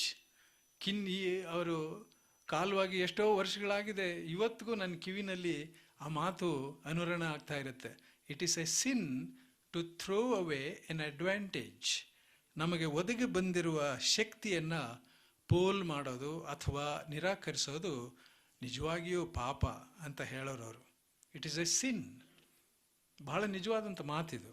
ಈಗಿನ ಕಾಲದ ಮಕ್ಕಳು ಹರಳು ಹುರಿದ ಹಾಗೆ ಇಂಗ್ಲೀಷ್ನಲ್ಲಿ ಮಾತಾಡ್ತಾರೆ, ಆದರೆ ಕೂತು ಬರೀರಿ ಅಂದರೆ ಆಗೋದಿಲ್ಲ. Writing is sweat and blood ಅಂತ D.H. ಲಾರೆನ್ಸ್ ಭಾಳ ಹಿಂದೆನೇ ಹೇಳ್ಬಿಟ್ಟಿದ್ದಾನೆ. ಬೆವರು ಸುರಿಸಬೇಕು, ರಕ್ತ ಬಸಿಬೇಕು, ಆವಾಗಲೇ ಬರವಣಿಗೆ ಸಾಧ್ಯ. ಆರ್ ಕೆ ನಾರಾಯಣ್ ತಮ್ಮ ಚೊಚ್ಚಲ ಪುಸ್ತಕವನ್ನು ಪ್ರಕಟಿಸಬೇಕಾದ್ರೆ ಸಾಕಷ್ಟು ಕಷ್ಟಪಟ್ಟರು. ಇದೇ ಮೈಸೂರಿನಲ್ಲಿ ಇದ್ದುಕೊಂಡು 1935ನೇ ಇಸ್ವಿಯಲ್ಲಿ ಅವರು ಮೊದಲನೇ ಕಾದಂಬರಿಯ ಹಸ್ತಪ್ರತಿಯನ್ನು ದೂರದ ಮೆಂಟರ್ ಗ್ರಹಾಮ್ ಗ್ರೀನ್ಗೆ ಪೋಸ್ಟ್ ಮುಖಾಂತರ, ಈಗಿನ ಪೋಸ್ಟ್ ಅಲ್ಲ, ಆ ಕಾಲದ ಪೋಸ್ಟ್ ಅದು, 1935ನೇ ಇಸ್ವಿಲಿ ಎಕ್ಸರ್ಸೈಸ್ ನೋಟ್ಬುಕ್ಸಲ್ಲಿ ಬರೆದು ಕತೆಗಳನ್ನೆಲ್ಲ ಅವರು ಯಾವುದೋ ಒಂದು ನಂಬಿಕೆಯಿಂದ ಅದು ತಲುಪುತ್ತೆ, ಆ ಪುಣ್ಯಾತ್ಮ ಓದ್ತಾರೆ, ಮಾರ್ಗದರ್ಶನ ಮಾಡ್ತಾರೆ, ಒಂದಲ್ಲ ಒಂದಿನ ನಾನು ಬೆಳಕು ಕಾಣ್ತೀನಿ ಅನ್ನುವ ಭರವಸೆಯಿಂದ ಆರ್ ಕೆ ನಾರಾಯಣ್ ಮೈಸೂರಲ್ಲಿ ಇದ್ಕೊಂಡು ಲಂಡನ್ಗೆ ಪೋಸ್ಟ್ ಮಾಡ್ತಾಯಿದ್ರು. 1935ನೇ ಇಸ್ವಿಯಲ್ಲಿ ಅವರ ಮೊದಲನೇ ಪುಸ್ತಕ ಸ್ವಾಮಿ ಆ್ಯಂಡ್ ಫ್ರೆಂಡ್ಸ್ ಪ್ರಕಟ ಆಯಿತು. ರಾಸಿಪುರಂ ಕೃಷ್ಣಸ್ವಾಮಿ ನಾರಾಯಣ ಸ್ವಾಮಿ ಅವರ ನಿಜವಾದ ಹೆಸರು. ಅವರ ಮೆಂಟರ್ ಆಗಿದ್ದಂಥ ಗ್ರಹಾಮ್ ಗ್ರೀನ್ ಸಾಹೇಬರು, ಅಷ್ಟೊತ್ತಿಗಾಗಲೇ ಅವರು ಪ್ರಖ್ಯಾತ ಕಾದಂಬರಿಕರಾಗಿದ್ದು ಇಂಗ್ಲೆಂಡಲ್ಲಿ. ಗ್ರಹಾಮ್ ಗ್ರೀನ್, ಅಲ್ಲಪ್ಪ ರಾಸಿಪುರಂ ಕೃಷ್ಣಸ್ವಾಮಿ ನಾರಾಯಣ ಸ್ವಾಮಿ ಅಂದರೆ ಇಂಗ್ಲೆಂಡಲ್ಲಿ ಯಾರಿಗೆ ಗೊತ್ತಾಗುತ್ತೆ, ಅದರಿಂದ ನಿನ್ನ ಹೆಸರನ್ನ ತುಂಡು ಹಾಕ್ತೀನಿ ಅಂದ್ಬಿಟ್ಟು ತುಂಡರಿಸಿ ಆರ್ ಕೆ ನಾರಾಯಣ್ ಅಂತ ಮಾಡಿದ್ರು. ಆ ತುಂಡು ಹೆಸರಿನಿಂದಲೇ ನಾರಾಯಣ್ ಲೋಕಪ್ರಸಿದ್ಧರಾದರು. ಏನೇ ಇರಲಿ, ಈ ಎಲ್ಲ ಕಾರಣಗಳಿಂದ ಆರ್ ಕೆ ನಾರಾಯಣ್, ಮುಲ್ಕರಾಜ್ ಆನಂದ್, ರಾಜಾರಾವ್ ಅವರ ಜೊತೆಗೂಡಿ ಭಾರತೀಯ ಇಂಗ್ಲಿಷ್ ಸಾಹಿತ್ಯದ ಆದಿ ತ್ರಿಮೂರ್ತಿಗಳು ಅಂತ ನಾರಾಯಣ್ ಅದರಲ್ಲಿ ಸೇರಿ ಹೋದರು. ವರ್ಷಿಣಿ ಈ ಪುಸ್ತಕಕ್ಕೆ ವೆನ್ ಯೂನಿವರ್ಸ್ ಸೆಂಡ್ಸ್ ಪೀಪಲ್ ಅಂತ ಹೆಸರು ಕೊಟ್ಟಿದ್ದಾರೆ. ಬಹಳ ಅರ್ಥಪೂರ್ಣವಾದಂಥ ಹೆಸರು ಇದು. ಯಾಕಂದರೆ ಈ ಪ್ರಪಂಚಕ್ಕೆ ನಾವು ಬರ್ತೀವಿ, ಇಲ್ಲಿಗೆ ಬಂದ ಮೇಲೆ ನಿಧಾನವಾಗಿ ನಮ್ಮ ಬದುಕುಗಳನ್ನ ನಾವು ಕಟ್ಕೊಳ್ತೀವಿ. ಇಲ್ಲಿ ಯಾವುದು ರೆಡಿಮೇಡ್ ಅಂತ ಇಲ್ಲ. ಇಲ್ಲಿ ಬರುವ ವ್ಯಕ್ತಿಗಳೆಲ್ಲ ಆ ರೀತಿ ಬಂದವರೇನೆ. Life is supportable at all points ಅಂತ ಇನ್ನೊಂದು ಮಾತಿದೆ. ಆ ಪ್ರಕಾರ ಇಲ್ಲಿನ ವ್ಯಕ್ತಿಗಳಿಗೆ ಲೇಖಕಿಯ ಸಪೋರ್ಟ್ ಸಿಕ್ಕಿರುವಂತೆಯೇ ಲೇಖಕಿಗೂ ಕೂಡ ಆ ವ್ಯಕ್ತಿಗಳ ಸಪೋರ್ಟ್ ಸಿಕ್ಕಿದೆ ಜಮುನಾ ರಾಣಿ ಅವರಿಗೆ, ಮೂಲ ಲೇಖಕರಿಗೆ ಅಂತ ಭಾವಿಸ್ಬೋದು. ಇವರು ಯಾವ ರೀತಿ ಅವರನ್ನು ಬಂದವರನ್ನೆಲ್ಲ ಆರೈಕೆ ಮಾಡಿ ಆತಿಥ್ಯ ಮಾಡಿ ಅವರ ಸಾಮಾಜಿಕ ಸ್ತರಗಳನ್ನ ಭಿನ್ನ ಭೇದ ಎಣಿಸದೆ ಅಂತರಂಗಕ್ಕೆ ಸೆಳ್ಕೊಂಡು ಉಪಚರಿಸಿದಾರೋ, ಸಪೋರ್ಟ್ ಮಾಡಿದಾರೋ, ಅದೇ ತರಹ ಆ ವ್ಯಕ್ತಿಗಳಿಂದಲೂ ಇವ್ರಿಗೆ ಒಂದು ರೀತಿ ಸಪೋರ್ಟ್ ಸಿಕ್ಕಿದೆ ಅಂತ ಹೇಳ್ಬೋದು. ಹಾಗಾಗಿ ಈ ಯೂನಿವರ್ಸ್ನಲ್ಲಿ ಪರಸ್ಪರ ಸಹಾಯ ಮಾಡ್ತಾ ಮುಂದೆ ಸಾಗಲಿ ಅಂತಲೇ ನಿಸರ್ಗ ಜನರನ್ನು ಕಳಿಸಿದೆ. There is no readymade thing in this world. When universe sends people ಅನ್ನೋದು ಬಹಳ ಅಪ್ರೋಪ್ರಿಯೇಟ್ ಆದಂಥ ಟೈಟಲ್. ಈ ಪುಸ್ತಕಕ್ಕೆ ನಾನು ಬರೆದಿರುವ ಮುನ್ನುಡಿಯ ಕಡೆಯ ವಾಕ್ಯವನ್ನು ಉಲ್ಲೇಖಿಸಿ ನನ್ನ ಭಾಷಣವನ್ನು ಮುಕ್ತಾಯ ಮಾಡ್ತಾ ಇದ್ದೀನಿ. ನನ್ನ ಕಡೆಯ ವಾಕ್ಯ ಏನು ಅಂದರೆ, I congratulate Miss Varshini on making her mother's work available in English and welcome her wholeheartedly into the world of writing, expecting that she would give us more. ಇನ್ನೇನು ಹೆಚ್ಚಿಗೆ ಹೇಳಬೇಕಾದ ಅಗತ್ಯ ಇಲ್ಲ. ವರ್ಷಿಣಿ ಹೆಚ್ಚು ಬರೀಲಿ, ತನ್ನ ಇಂಜಿನಿಯರಿಂಗ್ ಉದ್ಯೋಗದ ಜೊತೆಗೆ ಈ ಕಾರ್ಯವನ್ನು, ಬರವಣಿಗೆಯನ್ನು ಸಾಕಷ್ಟು ದೃಢವಾಗಿ ಮುಂದುವರಿಸಲಿ. ಅದಕ್ಕೆ ಅವರ ತಾಯಿಯವರ ಮಾರ್ಗದರ್ಶನ ಇದ್ದೇ ಇದೆ ಅಂತ ಹೇಳಿ ಈ ಸಂದರ್ಭದಲ್ಲಿ ತುಂಬು ಹೃದಯದಿಂದ ಅವರನ್ನು ಈ ಬರಹದ ಲೋಕಕ್ಕೆ ನಾನು ಸ್ವಾಗತಿಸ್ತಾ, ವೇದಿಕೆ ಮೇಲಿರುವ ಎಲ್ಲರಿಗೂ ವಂದಿಸಿ, ತಮಗೆಲ್ಲರಿಗೂ ವಂದಿಸಿ ವಿರಮಿಸ್ತಾ ಇದ್ದೀನಿ.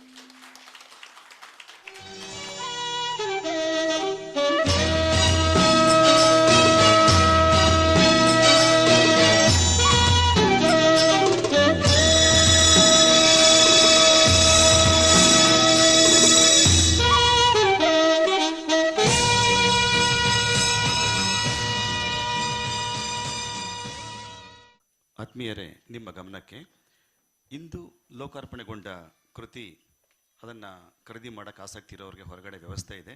ಇವತ್ತು ಕೊಂಡವರಿಗೆ ಅದು 100 ರೂಪಾಯಿಗೆ ಸಿಗ್ತಾ ಇದೆ ಅನ್ನುವಂಥದ್ದನ್ನ ತಮ್ಮ ಮುಂದೆ ಹಂಚಿಕೊಳ್ಳೋಕ್ಕೆ ಇಷ್ಟಪಡ್ತೇನೆ. ಈ ಸಭಾಂಗಣದ ಹಿಂಭಾಗದಲ್ಲಿ ವ್ಯವಸ್ಥೆ ಮಾಡಿದ್ದಾರೆ. ಈಗ ಕಾರ್ಯಕ್ರಮದ ಕೊನೆಯ ಘಟ್ಟ, ವಂದನಾರ್ಪಣೆ ಜಮುನಾ ರಾಣಿ ಅವರಿಂದ. ಮತ್ತೆ ನಿಮ್ಮನ್ನು ನಾನೇ ಬಂದಿದ್ದೀನಿ. ಎಲ್ಲರಿಗೂ ನಮಸ್ಕಾರ. ಒಂದು ಸಣ್ಣ ಮೆಸೇಜ್ ಕೊಡೋಣ ಅಂತ ಅನ್ನಿಸ್ತಾ ಇದೆ. ಟೈಮ್ ಆಗಿದೆ, ಆದರೂ ನೀವೆಲ್ಲ ಸಾವಧಾನದಿಂದ ಇರೋದ್ರಿಂದ ನಾನು 1 ನಿಮಿಷ ತೆಗೆದುಕೊಳ್ತಾ ಇದ್ದೀನಿ. ಎಲ್ರಿಗೂ ನಿರಾಶೆ ಆಗತ್ತೆ. ನಿರಾಶೆ ಆಗೋದಕ್ಕೆ ಬಹುಶಃ ನಮ್ಮ ಜೀವನದಲ್ಲಿ ಪ್ರತಿಯೊಬ್ಬರೂ ನಾವೊಂದು ಕಲ್ಪನಾ ಬದುಕನ್ನು ಕಟ್ಕೊಳ್ಳೋಕ್ಕೆ ಪ್ರಯತ್ನಿಸ್ತೀವಿ. ಆ ಕಲ್ಪನಾ ಲೋಕದ ಒಂದು ಹಂತವನ್ನು ನಾವು ವಾಸ್ತವದಲ್ಲಿ ರೀಚ್ ಆಗದೇ ಇದ್ದಾಗ, ತಲುಪದೇ ಇದ್ದಾಗ ನಿರಾಶೆಗಳು ಜಾಸ್ತಿ ಆಗುತ್ತೆ. ಆದರೆ ನಮ್ಮ ಕಲ್ಪನೆಯ ಏನು ಒಂದು ಲೋಕ ನಾವು ಸೃಷ್ಟಿ ಮಾಡ್ಕೊಂಡಿದ್ದೀವಿ, ಅದು ವಾಸ್ತವ ಆಗಬೇಕು ಅಂತ ಏನು ನಿಯಮ ಇಲ್ಲ ಅನ್ನೋದನ್ನು ಎಲ್ಲರೂ ಮನಗೊಂಡು ಹೇಗೆ ಬರುತ್ತೆ ಬದುಕನ್ನು ಅದಕ್ಕೆ ತಕ್ಕಂತೆ ನಾವು ಶ್ರಮವನ್ನು ವಹಿಸಿ ಮುಂದುವರಿಸಿದ್ರೆ ಬಹುಶಃ ನಿರಾಶೆಗಳು ದೂರ ಆಗತ್ತೆ ಅನ್ನೋದು ನನ್ನ ಇವತ್ತಿನ ಸಂದೇಶ ನಿಮ್ಮೆಲ್ಲರಿಗೂ. ಪ್ರಪ್ರಥಮವಾಗಿ ನಮ್ಮ ಅಣ್ಣವ್ರಂಗೆ ಜ್ಞಾಪಿಸ್ಕೊಂಬಿಡೋಣ. ಕರ್ನಾಟಕದಲ್ಲಿ ನಾವು ಅನುವಾದ ಆಂಗ್ಲ ಭಾಷೆಯಲ್ಲಾದರೂ ಕನ್ನಡದ ಇದು ಅವ್ರು ಯಾವಾಗಲೂ ಹೇಳ್ತಿದ್ದಂಥ ಮಾತು. ಇವತ್ತು ನೋಡಿ 4:15 ಜೋರು ಮಳೆ ಬಂದ್ಬಿಡ್ತು, ಫ್ಲ್ಯಾಪ್ ಆಗೋಯ್ತು ಅನ್ನೋ ಪ್ರೋಗ್ರಾಮು ಆತಂಕ ಎದೆ ಹೊಡ್ಕೋತಾ ಇತ್ತು. ನಾನು ಇಲ್ಲಿ ಬಂದ್ಬಿಟ್ಟಿದ್ದೆ, ಜೋರು ಮಳೆನೇ ಬಂತು. ಆದರೆ ನೀವೆಲ್ಲ ಅಭಿಮಾನಿ ದೇವತೆಗಳು ನಮ್ಮ ಮೇಲೆ ಪ್ರೀತಿ ಇಟ್ಟು ಬಂದಿದ್ದೀರ. ಇದು ಪ್ರಪ್ರಥಮವಾಗಿ ನಿಮಗೆ ನನ್ನ ಶಿರಭಾಗಿ ನಮಸ್ಕಾರಗಳನ್ನು ಅರ್ಪಿಸಿ ಧನ್ಯವಾದಗಳನ್ನು ಹೇಳ್ತೀನಿ. ಯಾಕಂದರೆ ನೀವು ಅಭಿಮಾನಿಗಳು ಮುಂದೆ ಇಲ್ಲ ಅಂದರೆ ನಮ್ಮ ವೇದಿಕೆಯ ಭಾರ ಏನೂ ಪ್ರಯೋಜನ ಇಲ್ಲವಾಗೋಗುತ್ತೆ. ಹಾಗಾಗಿ ಎಲ್ಲ ಕ್ರೆಡಿಟು ಇವತ್ತಿನ ಯಶಸ್ಸು ನಿಮಗೆ ಹೋಗಬೇಕು. ಸೊ ನಿಮ್ಮೆಲ್ಲರ ಪಾದಾರವಿಂದಗಳಿಗೆ ನನ್ನ ವಿನಯಪೂರ್ವಕವಾದ ನಮಸ್ಕಾರಗಳನ್ನು ನನ್ನ ಪರವಾಗಿಯೂ ಹಾಗೂ ಮೈಸೂರು ಆರ್ಟ್ ಗ್ಯಾಲರಿ ಪರವಾಗಿಯೂ ಅರ್ಪಿಸುತ್ತಾ, ನಂತರ ನಮ್ಮ ಈ ಕಾರ್ಯಕ್ರಮಕ್ಕೆ ತುಂಬ ಬೆನ್ನೆಲುಬಾಗಿ ನಿಂತಂಥ ಕೆಲವರ ಹೆಸರನ್ನು ನಾನು ಹೇಳಲೇಬೇಕಿಲ್ಲಿ. ಎಲ್ಲೋ ಹುಡ್ತೀವಿ, ಎಲ್ಲೋ ಬೆಳಿತೀವಿ, ಎಷ್ಟು ವರ್ಷಗಳಿಂದ ಗೊತ್ತು ಅನ್ನೋದಕ್ಕಿಂತಲೂ ಎಷ್ಟು ವರ್ಷ ಜೊತೆಲಿದ್ದರೂ ಅರ್ಥ ಮಾಡ್ಕೊಳ್ದೇ ಇರೋ ಬದುಕಿನಲ್ಲಿ ಸ್ವಲ್ಪನೇ ದಿವಸದಲ್ಲಿ ಪರಿಚಯ ಆದರೂ ಜನ್ಮಾಂತರದ ಬಾಂಧವ್ಯದಂತೆ ಜೊತೆಯಲ್ಲಿ ನಿಂತು ನಮ್ಮ ಜೊತೆ ಹೆಗಲ್ಕೊಡೋರು ಬಹಳಷ್ಟು ಜನ ಇರ್ತಾರೆ. ಹಾಗಾಗಿ ಈ ಸಮಾಜದಲ್ಲಿ ಎಲ್ಲ ಕಾರ್ಯಕ್ರಮದಲ್ಲೂ ನಾವೇನು ಮಾಡ್ತೀವಿ, ವೇದಿಕೆಯ ಮೇಲಿರ್ತಕ್ಕಂಥವ್ರಿಗೆ ಹೇಳ್ತೀವಿ, ಆದರೆ ಅದರ ಹಿಂದೆ ಆ ಕಾರ್ಯಕ್ರಮನ ಯಶಸ್ವಿಗೊಳಿಸಿದಂಥ ಮಹನೀಯರು ಬಹಳಷ್ಟು ಜನ ಇರ್ತಾರೆ. ಹಾಗಾಗಿ ನಾನು ಸ್ವಲ್ಪ ರಿವರ್ಸ್ ಆರ್ಡ್ರಲ್ಲಿ ಹೋಗ್ತಿದ್ದೀನಿ. ಗಣ್ಯರೆಲ್ಲರೂ ನಮ್ಮ ಆತ್ಮೀಯರೇ, ಅದರಿಂದ ಖಂಡಿತ ನನ್ನನ್ನು ತಪ್ಪಾಗಿ ಎಣಿಸುವುದಿಲ್ಲ ಅನ್ನೋ ಸ್ವಾತಂತ್ರ್ಯವನ್ನು ಸಹ ನಾನು ತೆಗೆದುಕೊಳ್ತಾ ಇದ್ದೀನಿ. ಇವತ್ತಿನ ಕಾರ್ಯಕ್ರಮವನ್ನು ಯಶಸ್ವಿಗೊಳಿಸೋಕ್ಕೆ ಮತ್ತು ಸಭಾಂಗಣದಲ್ಲಿ ಇಷ್ಟು ಜನನ್ನ ಸೇರಿಸೋದಕ್ಕೆ ಈ ಎಲ್ಲದಕ್ಕೂ ಕಾರಣರಾದವರ ಹೆಸರುಗಳನ್ನು ಹೇಳಿ ಒಂದು ಸಲ ನನ್ನ ನಮಸ್ಕಾರಗಳನ್ನು ಅರ್ಪಿಸ್ತಾ ಇದ್ದೀನಿ. ಈ ಕಾರ್ಯಕ್ರಮದ ಪ್ರಪ್ರಥಮವಾಗಿ NH ಜಯರಾಮ್ ಅವರು, ಉಮೇಶ್ ಗೋವಿಂದ್ ದಿವಾಕರ್ ಅವರು, ಅನಂತ ಕೃಷ್ಣ ಅವರು ಮತ್ತು ಅವರ ವೈಫು ಮಾಲತಿಯವರು, ರೇಣುಕಾ ಮತ್ತು ಅವರ ಕುಟುಂಬದವರು, ಜಯಶ್ರೀ ಟೀಚರ್ ಅವರು ಹಾಗೂ ನನ್ನ ಮಗ ವಿಷ್ಣು ಶರ್ಮಾ, ಇವರು ಇಷ್ಟು ಜನವು ಬಲವಾಗಿ ನನ್ನ ಜೊತೆ ಕಾರ್ಯಕ್ರಮದ ಪ್ರಾರಂಭದಿಂದ ನನಗೆ ಹೆಲ್ಪ್ ಮಾಡಿದ್ದಾರೆ. ಅವರಷ್ಟಿಗೂ ಧನ್ಯವಾದಗಳನ್ನು ಅರ್ಪಿಸ್ತಿದ್ದೀನಿ. ನಂತರ ನಮ್ಮ ಮಕ್ಕಳಿಗೆ, ನನ್ನ ಮಗಳು ವರ್ಷಿಣಿಯ ಇವತ್ತಿನ ಒಂದು ಗೆಲುವಿಗೆ ಮೂಲ ಕಾರಣರಾದವರು ಇಬ್ಬರು ಇಲ್ಲಿ ಬಂದಿದ್ದಾರೆ. ಆ್ಯಕ್ಚುಲಿ ಇನ್ನೂ 3-4 ಜನ ಬರಬೇಕಿತ್ತು, ಸ್ಕೂಲ್ ಟೀಚರ್ಸು. ಅವ್ರಿಗೆ ಕೈ ಹಿಡಿದು ಬರೆಸಿ ಪಾಠ ಹೇಳಿಕೊಟ್ಟು ಇಷ್ಟು ಮಳೆಯಲ್ಲೂ ವಯೋವೃದ್ಧರಾಗಿರ್ತಕ್ಕಂಥ ನಮ್ಮ ಆತ್ಮೀಯ ಆಂಗ್ಲ ಭಾಷೆಯ ಟೀಚರ್, ಅವಳಿಗೆ ಹೈಸ್ಕೂಲ್ನಲ್ಲಿ ತುಂಬ ಫೇವ್ರೆಟ್ ಟೀಚರು, ಬೆಂತಟ್ಟಿ ಬೆಳೆಸಿದಂಥ ಕಮಲಾ ವಿ ರಾಮ್. ದಯವಿಟ್ಟು ನಿಂತ್ಕೊಳ್ಳಿ ಮೇಡಮ್, ನಿಮಗೆ ನಿಜವಾಗ್ಲೂ ಅನಂತ ಧನ್ಯವಾದಗಳು. ಮೇಡಮ್ ಪಾಪ ಇವತ್ತು ಕಾರ್ಯಕ್ರಮಕ್ಕೆ ಕರೆಕ್ಟ್ 4:15 ಅಂದರೆ 4:15ಗೆ ಬಂದಿದ್ದಾರೆ. We are really very much sincere to you, highly obliged madam. ನಿಮ್ಮ ಒಂದು blessings. Yes madam, thank you so much madam, thank you so much. So ಅವ್ರು ನೋಡಿ ಪಾಪ ನಿವೃತ್ತರು ಕಾರ್ಯಕ್ರಮಕ್ಕೆ ಬಂದಿದ್ದಾರೆ. ಹಾಗೆ ವೆಂಕಟೇಶ್ ಅವ್ರು ಬಂದಿದ್ದಾರೆ. ಅದು ಮತ್ತೊಂದು ಸರ್, ತಾವು ನಿಂತ್ಕೋಬೇಕು. ಅವರು ಸ್ಕೂಲ್ ಯೋಗ ಟೀಚರು. ಸೊ ಅವರು ಹೈಸ್ಕೂಲ್ನಲ್ಲಿ ಅವರಿಗೆ ಟೀಚರು. ಬಹಳಷ್ಟು ಜನ ಟೀಚರ್ಸ್ನ ಕರೆದಿದ್ದೆ, ಕಾರಣಾಂತರದಿಂದ ಬರಲಿಕ್ಕಾಗಲಿಲ್ಲ. ನಿಮ್ಮಿಬ್ಬರಿಗೂ ತುಂಬ ವಿಶೇಷವಾದ ನಮಸ್ಕಾರಗಳನ್ನು ಅರ್ಪಿಸ್ತಿದ್ದೀನಿ. ಹಾಗೆ ಚಿಕ್ಕ ಮಗು ಹುಟ್ಟಿದಾಗಿನಿಂದ ಭೂಮಿಗೆ ಬಂದಾಗಿಂದ ಅವಳು ಮಾಮೂಲು ರೆಗ್ಯುಲರ್ ಫಿಸಿಷಿಯನ್ ಹತ್ರ ಕರ್ಕೊಂಡು ಹೋಗುವವರೆಗೂ ಪೀಡಿಯಾಟ್ರಿಷಿಯನ್ ಆಗಿದ್ದವರು ನಮ್ಮ ಡಾಕ್ಟರ್ UG ಶನೈಯವರು. ಅವರು ಸಹ ಬಂದಿದ್ದರು, ಕಾರಣಾಂತರದಿಂದ ಅವ್ರು ಬೇಗ ಹೋಗಿದ್ದಾರೆ. ಅವರ ಅನುಪಸ್ಥಿತಿಯಲ್ಲಿ ಅವ್ರಿಗೂ ಸಹ ನಾನು ಎಲ್ಲರ ಪರವಾಗಿ ಧನ್ಯವಾದಗಳನ್ನು ಅರ್ಪಿಸ್ತಾ ಇವಾಗ ವೇದಿಕೆಯ ಮೇಲೆ ಬರ್ತಾ ಇದ್ದೀನಿ. ಮೊದಲೇ ಹೇಳಿದಂತೆ ತುಂಬ ಹೈ ಪ್ರೊಫೈಲ್ನವರು ಇವತ್ತು ನಮ್ಮ ಗೆಸ್ಟ್ಗಳು, ಪ್ರೊಫೆಸರ್ KS ರಂಗಪ್ಪನವರು. ಆದರೂ ಅದು ಹೇಗೋ ಏನೋ ಗೊತ್ತಿಲ್ಲ, ಪ್ರಪ್ರಥಮವಾಗಿ ನಮ್ಮ ಮೈಸೂರು ಆರ್ಟ್ ಗ್ಯಾಲರಿ ಕಾರ್ಯಕ್ರಮದಲ್ಲಿ ಭೇಟಿಯಾದಾಗ ಅವರು ತಕ್ಷಣ ಒಂದೇ ಸಲ ಹೇಳ್ಬಿಟ್ರು, ನೀವು ನಮ್ಮ ಪಕ್ಕದ ಊರಿನವರು ಅಂತ. ಆ ಊರಿನ ಬಾಂಧವ್ಯ ಇಲ್ಲಿವರೆಗೆ ಕರ್ಕೊಂಬಂದಿದೆ. ತುಂಬಿದ ಕೊಡ ತುಳ್ಕುಲ್ಲ ಅಂತ ಹೇಳುವ ಮಾತಿಗೆ ನಮ್ಮ ಪ್ರೊಫೆಸರ್ KS ರಂಗಪ್ಪನವರು ಮತ್ತು C ನಾಗಣ್ಣವರು ಮತ್ತು ಅಂಶಿ ಪ್ರಸನ್ನ ಕುಮಾರ್ ಅವರು ಇವರೆಲ್ಲ ಆದರ್ಶಪ್ರಾಯರು. ಅಷ್ಟು ಹೈ ಪ್ರೊಫೈಲ್ ಇದ್ದರೂ ಸಹ ನಮ್ಮ ಜೊತೆ ಸರಳ ಸಜ್ಜನಿಕೆಯಿಂದ, ಭಾಳ ಪ್ರೀತಿಯಿಂದ, ವಿಶ್ವಾಸದಿಂದ ನಡ್ಕೊಳ್ಳೋದು ನಿಜವಾಗ್ಲೂ ನಮ್ಮ ಸೌಭಾಗ್ಯ. ಹಾಗಾಗಿ ಇವತ್ತಿನ ಕಾರ್ಯಕ್ರಮಕ್ಕೆ ಅವರನ್ನು ನಾನು ಕಾಂಟ್ಯಾಕ್ಟ್ ಮಾಡಿದಾಗ ನಮ್ಮ ನಾಗಣ್ಣವ್ರು ಹೇಳಿದಾಗೆ ಅವರು ಶ್ರೀಲಂಕಾಲಿದ್ದರು. ಜಮುನಾ ನಿಮ್ಮ ಕಾರ್ಯಕ್ರಮ ಏನ್ರಿ, ಆಯಿತು ಬರ್ತೀನಿ ಅಂದ್ಬಿಟ್ರು. ನನಗೆ ನಿಜವಾಗ್ಲೂ ತುಂಬ ಸಂತೋಷ ಆಯಿತು, ಅಷ್ಟು ಸುಲಭವಾಗಿ ಅವರು ಈ ಕಾರ್ಯಕ್ರಮ ಈ ಡೇಟ್ನ ಒಪ್ಕೋತಾರೆ ಅಂತ. ಒಪ್ಕೊಂಡು ಎಲ್ಲ ಅಪಾಯಿಂಟ್ಮೆಂಟು ಕೊಟ್ಟು it was so easy to contact him. ಮತ್ತು ಈ ಪ್ರೋಗ್ರಾಮ್ನ ಅಸೋಸಿಯೇಟ್ ಮಾಡ್ಕೊಳ್ಳೋಕ್ಕೆ ತುಂಬ ಅನುಕೂಲ ಆಯಿತು. ಅವರು ಸಕಾಲಕ್ಕೆ ಬಂದು ಅವರದ್ದೆಲ್ಲ ಶೆಡ್ಯೂಲ್ನ ಚೇಂಜ್ ಮಾಡಿ ಇವತ್ತಿನ ಕಾರ್ಯಕ್ರಮದಲ್ಲಿ ಪೂರ್ತಿ ಇದ್ದಾರೆ. ತುಂಬ ಕೆಲಸದ ಒತ್ತಡದಲ್ಲಿರ್ತಕ್ಕಂಥವ್ರು ಇವರೆಲ್ಲ. ಹಾಗೂ ನನ್ನ ಕಾರ್ಯಕ್ರಮಕ್ಕೆ ನನ್ನ ಮೇಲೆ ವಿಶ್ವಾಸ ಇಟ್ಟು ಬಂದವರಿಗೆ ಅನಂತ ಅನಂತ ಧನ್ಯವಾದಗಳನ್ನು ಅರ್ಪಿಸ್ತಾ ಇದ್ದೀನಿ. ಹಾಗೆ ವಂಶಿ ಪ್ರಸನ್ನ ಕುಮಾರ್ ಅವರು ಅಷ್ಟೇ ಬಹಳ ಸರಳ ಸಜ್ಜನಿಕೆಯ ಪರ್ಸನ್ನು. ಅವರು ಈ ಹಿಂದೆ ನನ್ನ ಕನ್ನಡ ಪುಸ್ತಕಕ್ಕೂ ಸಹ ಒಂದು ಲೇಖನವನ್ನು ಮಾಡಿ ಹಾಕಿದ್ರು. ಮೊನ್ನೆನೂ ಅಷ್ಟೇ ಅವರೇ ಪಾಪ ಫೋನ್ ಮಾಡಿ ನಿಮ್ಮದೊಂದು ಲೇಖನ ಮಾಡ್ತೀನಿ ಅಂಥೇಳಿ ಪೇಪರ್ಗೆ ಮಾಡಿಕೊಟ್ಟಿದ್ದಾರೆ. ಬಹಳ ವಿದ್ವತ್ತಿರ್ತಕ್ಕಂಥ ಒಬ್ಬ ಸಾಹಿತಿ ಅವರು. ಬಹಳ ಸರಳ ಸಜ್ಜನಿಕೆಯಿಂದ ನಮ್ಮ ಕಾರ್ಯಕ್ರಮಗಳೆಲ್ಲದಕ್ಕೂ ಬರ್ತಾರೆ. ಇವತ್ತು ಅವ್ರು ಬಂದು ನಡೆಸ್ಕೊಟ್ಟಿದ್ದು ನಿಜಕ್ಕೂ ತುಂಬ ಸಂತೋಷದ ವಿಚಾರ. ಅವರ ಅನುಪಸ್ಥಿತಿಯಲ್ಲಿ ಅವರಿಗೆ ಅನಂತ ಧನ್ಯವಾದಗಳನ್ನು ಅರ್ಪಿಸ್ತಾ ಇದ್ದೀನಿ. ಮತ್ತು ನಮ್ಮ ಡಾಕ್ಟರ್ ನಳಿನಿ ಚಂದರ್ ಅವರು ಅಷ್ಟೇ ತುಂಬ ಆತ್ಮೀಯ ಗೆಳತಿ, ಸೋದರಿ.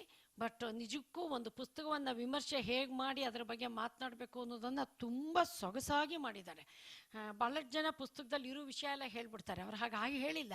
ನಿಮ್ಮಲ್ಲಿ ಒಳ್ಳೆ ಕುತೂಹಲವನ್ನು ಒಂದು ಹುಟ್ಟಿಸಿ ಆ ಪುಸ್ತಕವನ್ನು ತೆಗೆದುಕೊಳ್ಳಿ ಅಂತ ಹೇಳಿದ್ದಾರೆ. ಮತ್ತೊಮ್ಮೆ ಹೇಳ್ತಾ ಇದ್ದೀನಿ, ಈ ಆಡಿಟೋರಿಯಂ ಹಿಂಭಾಗದಲ್ಲಿ ಪುಸ್ತಕಗಳು ಸೇಲ್ಗಿದೆ, ದಯವಿಟ್ಟು ಓದಿ, ಎಲ್ಲರೂ ಪುಸ್ತಕವನ್ನು ತೆಗೆದುಕೊಳ್ಳಿ ಅಂತ ಹೇಳ್ತೀನಿ. ಕನ್ನಡ ಪುಸ್ತಕ ಬೇಕಾದವ್ರಿಗೆ ಕೇಳಿ, ಇಂಗ್ಲೀಷ್ ಪುಸ್ತಕ ಅಲ್ಲೇ ಇಟ್ಟಿದ್ದಾರೆ. ಇವತ್ತು ಆಂಗ್ಲ ಭಾಷೆಯ ಪುಸ್ತಕ ಬಿಡುಗಡೆ ಆಗಿರೋದ್ರಿಂದ 150 ರೂಪಾಯಿ ಪುಸ್ತಕವನ್ನು 100 ರೂಪಾಯಿಗೆ ಕೊಡಲ್ಪಡ್ತಾ ಇದೆ. ಅಲ್ಲಿ ಬ್ಯಾಕ್ ಸೈಡ್ ಈ ಆಡಿಟೋರಿಯಮಲ್ಲಿ ಇಲ್ಲೇನೆ ಹಾಲ್ನಲ್ಲಿ ದಯವಿಟ್ಟು ಸ್ವೀಕರಿಸಬೇಕು, ತಗೋಬೇಕು ಅಂತ ಹೇಳಿ ಮತ್ತು ಡಾಕ್ಟರ್ ನಳಿನಿ ಅವರ ಅವರು ನಾಳೆ ಬೆಳಗ್ಗೆ US ಹೊರಡ್ತಾ ಇದ್ದಾರೆ. Somehow she has ರೀಶೆಡ್ಯೂಲ್ಡ್ all Har flight ticket ಸಹ ಅವರು ರೀಶೆಡ್ಯೂಲ್ ಮಾಡಿ ನನ್ನ ಈ ಪ್ರೋಗ್ರಾಮ್ಗೆ ಬಂದು ಇಷ್ಟು ಚಂದವಾಗಿ ಕಾರ್ಯಕ್ರಮದಲ್ಲಿ ಒಂದು ಮೆರುಗನ್ನು ಹುಟ್ಟಿಸಿದ್ದಾರೆ. ಅವರಿಗೆ ತುಂಬ ಹೃದಯದ ಪ್ರೀತಿಪೂರ್ವಕವಾದ ಧನ್ಯವಾದಗಳು. ಮತ್ತು ನಮ್ಮ ಡಾಕ್ಟರ್ ಸಿ ನಾಗಣ್ಣವರು, ಅವ್ರ ಬಗ್ಗೆ ಅಂತೂ ನನಗೆ ಏನು ಹೇಳಬೇಕು ಅಂತಲೇ ಗೊತ್ತಾಗ್ತಿಲ್ಲ. ಯಾಕಂದರೆ ಅಷ್ಟು ಸಹೃದಯರು. ಮತ್ತು ಪುಸ್ತಕವನ್ನು ಓದಿದ ತಕ್ಷಣ ಅವ್ರು ಒಂದು ಮಾತು ಹೇಳಿಬಿಟ್ರು, ನನಗೆ ಫೋನ್ ಮಾಡಿಬಿಟ್ಟು ಫಸ್ಟು ಒಂದು ಮೆಸೇಜ್ ಹಾಕಿದ್ರು. I never expected A message from him. ಯಾಕಂದರೆ ಅವರೆಲ್ಲ ತುಂಬ ಬ್ಯುಸಿ ಇರೋ ದೊಡ್ಡ ವ್ಯಕ್ತಿಗಳು. ನನಗೆ ಮೆಸೇಜ್ ಹಾಕ್ತಾರೆ ಅಂತ ನಾನು ಎಕ್ಸ್ಪೆಕ್ಟೇ ಮಾಡಿರಲಿಲ್ಲ. ಮೇಡಮ್ ಜಮುನಾ, ನೀವು ಎಂಥ ಒಳ್ಳೆ ಹುಡುಗಿಗೆ ಬರ್ತ್ ಕೊಟ್ಟಿದ್ದೀರಿ ಅಂತ ಹಾಕಿದ್ರು ಒಂದು ಮೆಸೇಜು. ಅದನ್ನು ನೋಡಿ ನನಗೆ ನಿಜವಾಗ್ಲೂ ತುಂಬ ತುಂಬ ಸಂತೋಷ ಆಯಿತು. ಆಮೇಲೆ ಅವರ ಕೃತಿಯನ್ನು ಓದಿದ್ಮೇಲೆ ಹೇಳಿದ್ರು, ಆರ್ ಕೆ ನಾರಾಯಣ್ ಅವ್ರ ಪುಸ್ತಕ ಓದಿದಾಗ ಆಗ್ತಾ ಇದೆ ಅಂತ. ನನ್ನ ಮಕ್ಕಳ ಬಗ್ಗೆ ಇಂಥ ಒಳ್ಳೆ ಮಾತುಗಳನ್ನು ಇಂಥ ಹಿರಿಯರಿಂದ ಕೇಳೋದು ನಿಜಕ್ಕೂ ತುಂಬ ನನ್ನ ತಾಯ್ತನ ಸಾರ್ಥಕವಾಯಿತು ಅಂತ ಅಂದ್ಕೊಂಡಿದ್ದೀನಿ. ಅವರು ಬಂದು ಈ ಕಾರ್ಯಕ್ರಮ ಪೂರ್ತಿ ಸಕ್ರಿಯವಾಗಿದ್ದು ಸಹಕರಿಸಿ, ಅವರ ಬಿಡುವಿನ ಸಮಯದಲ್ಲೂ ಸಹ ನನಗಾಗಿ ಇಷ್ಟು ಮೀಸಲಾಗಿ ಸಮಯವನ್ನು ಇಟ್ಟ ಅವರಿಗೆ ಅನಂತ ಅನಂತ ಧನ್ಯವಾದಗಳನ್ನು ಅರ್ಪಿಸ್ತಾ ಇದ್ದೀನಿ. ಹಾಗೆ ಕಾರ್ಯಕ್ರಮಕ್ಕೆ ಎಲ್ಲ ಈ 4 ಗೋಡೆ ಒಳಗೆ ಮಾಡಿದಂಥ ಎಲ್ಲ ಕಾರ್ಯಕ್ರಮವನ್ನು ಇಡೀ ಪ್ರಪಂಚಕ್ಕೆ, ಈ ನಾಡಿಗೆ, ರಾಜ್ಯಕ್ಕೆ ತಿಳಿಸುವಂಥ ಕೆಲಸವನ್ನು ಯಾವಾಗಲೂ ನಮ್ಮ ಎಲ್ಲ ಕಾರ್ಯಕ್ರಮಗಳಿಗೂ ಮೈಸೂರು ಆರ್ಟ್ ಗ್ಯಾಲರಿಗೆ ತುಂಬ ಪ್ರೋತ್ಸಾಹ ಕೊಡ್ತಾ ಬಂದಿರತಕ್ಕಂಥದ್ದು ನಮ್ಮ ಮಾಧ್ಯಮ ಬಂಧುಗಳು. ಅವ್ರಿಗೂ ಸಹ ಅನಂತ ಅನಂತ ಧನ್ಯವಾದಗಳನ್ನು ಅರ್ಪಿಸ್ತಾ ಇದ್ದೀನಿ.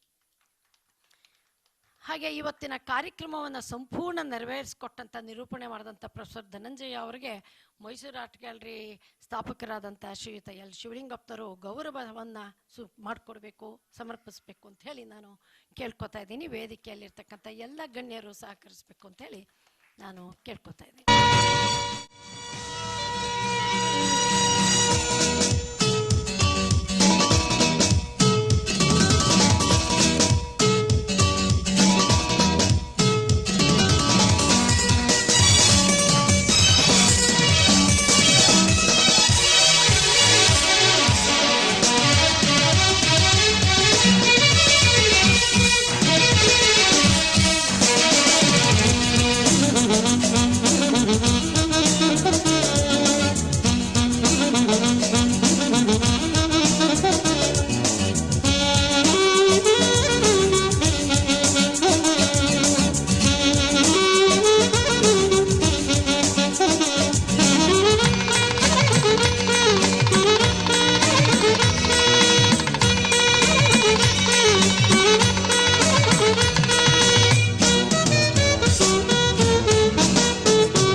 ಸಹಕರಿಸಿ ಅವರ ಬ್ಯಾನರಲ್ಲಿ ನಾವು ವರ್ಕ್ ಮಾಡೋದಕ್ಕೆ ಅವಕಾಶ ಮಾಡಿಕೊಟ್ಟು ಮತ್ತು ಕಳೆದ 18 ವರ್ಷಗಳಿಂದ ಕಾರ್ಯದರ್ಶಿ ಸ್ಥಾನವನ್ನು ಕೊಟ್ಟು ನನಗೆ ನನ್ನಲ್ಲಿ ಏನೇ ಇದ್ದರೂ ಅದನ್ನು ಸಮಾಜಕ್ಕೆ ಜಮುನಲನ್ನು ಪರಿಚಯ ಮಾಡಿಸ್ಕೊಟ್ಟವರು ಮೈಸೂರು ಆರ್ಟ್ ಗ್ಯಾಲರಿ ಸ್ಥಾಪಕರಾದಂಥ ಶ್ರೀಯುತ ಎಲ್ ಶಿವಲಿಂಗಪ್ಪನವರು. ಅವರು ದಯವಿಟ್ಟು ನಮ್ಮ ಗೌರವವನ್ನು ಸ್ವೀಕರಿಸಬೇಕು ಅಂತ ಹೇಳಿ ನಾನು ಕೇಳ್ಕೊತಾ ಇದ್ದೀನಿ. ಹಾಗೆ ಇವತ್ತಿನ ಕಾರ್ಯಕ್ರಮಕ್ಕೆ ಮೈಸೂರು ಆರ್ಟ್ ಗ್ಯಾಲರಿಯ ಎಲ್ಲ ಸದಸ್ಯರು, ವಾಲಂಟ್ರೀಸು, ಎಲ್ಲರೂ ಸಂಚಾಲಕರು ಎಲ್ಲರೂ ಸಹಾಯ ಮಾಡಿದ್ದೀರಾ. ತಮ್ಮೆಲ್ಲರಿಗೂ ಅನಂತ ಧನ್ಯವಾದಗಳು.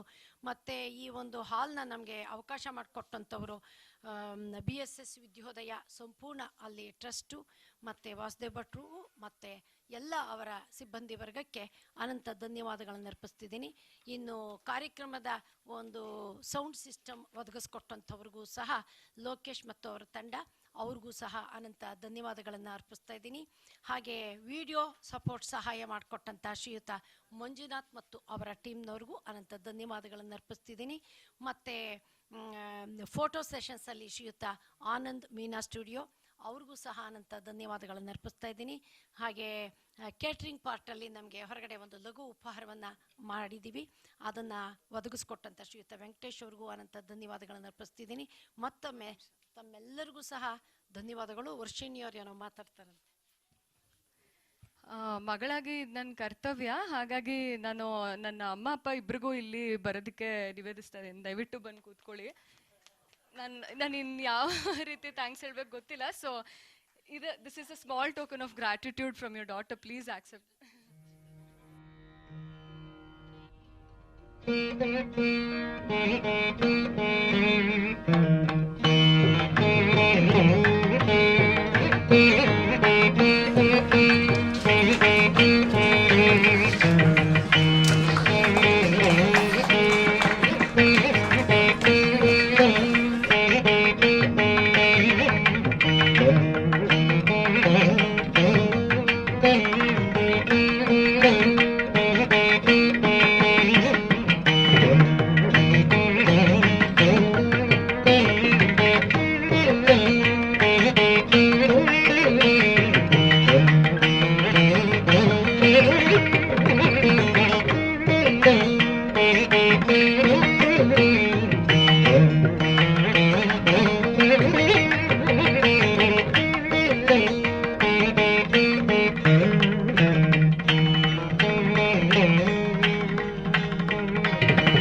you.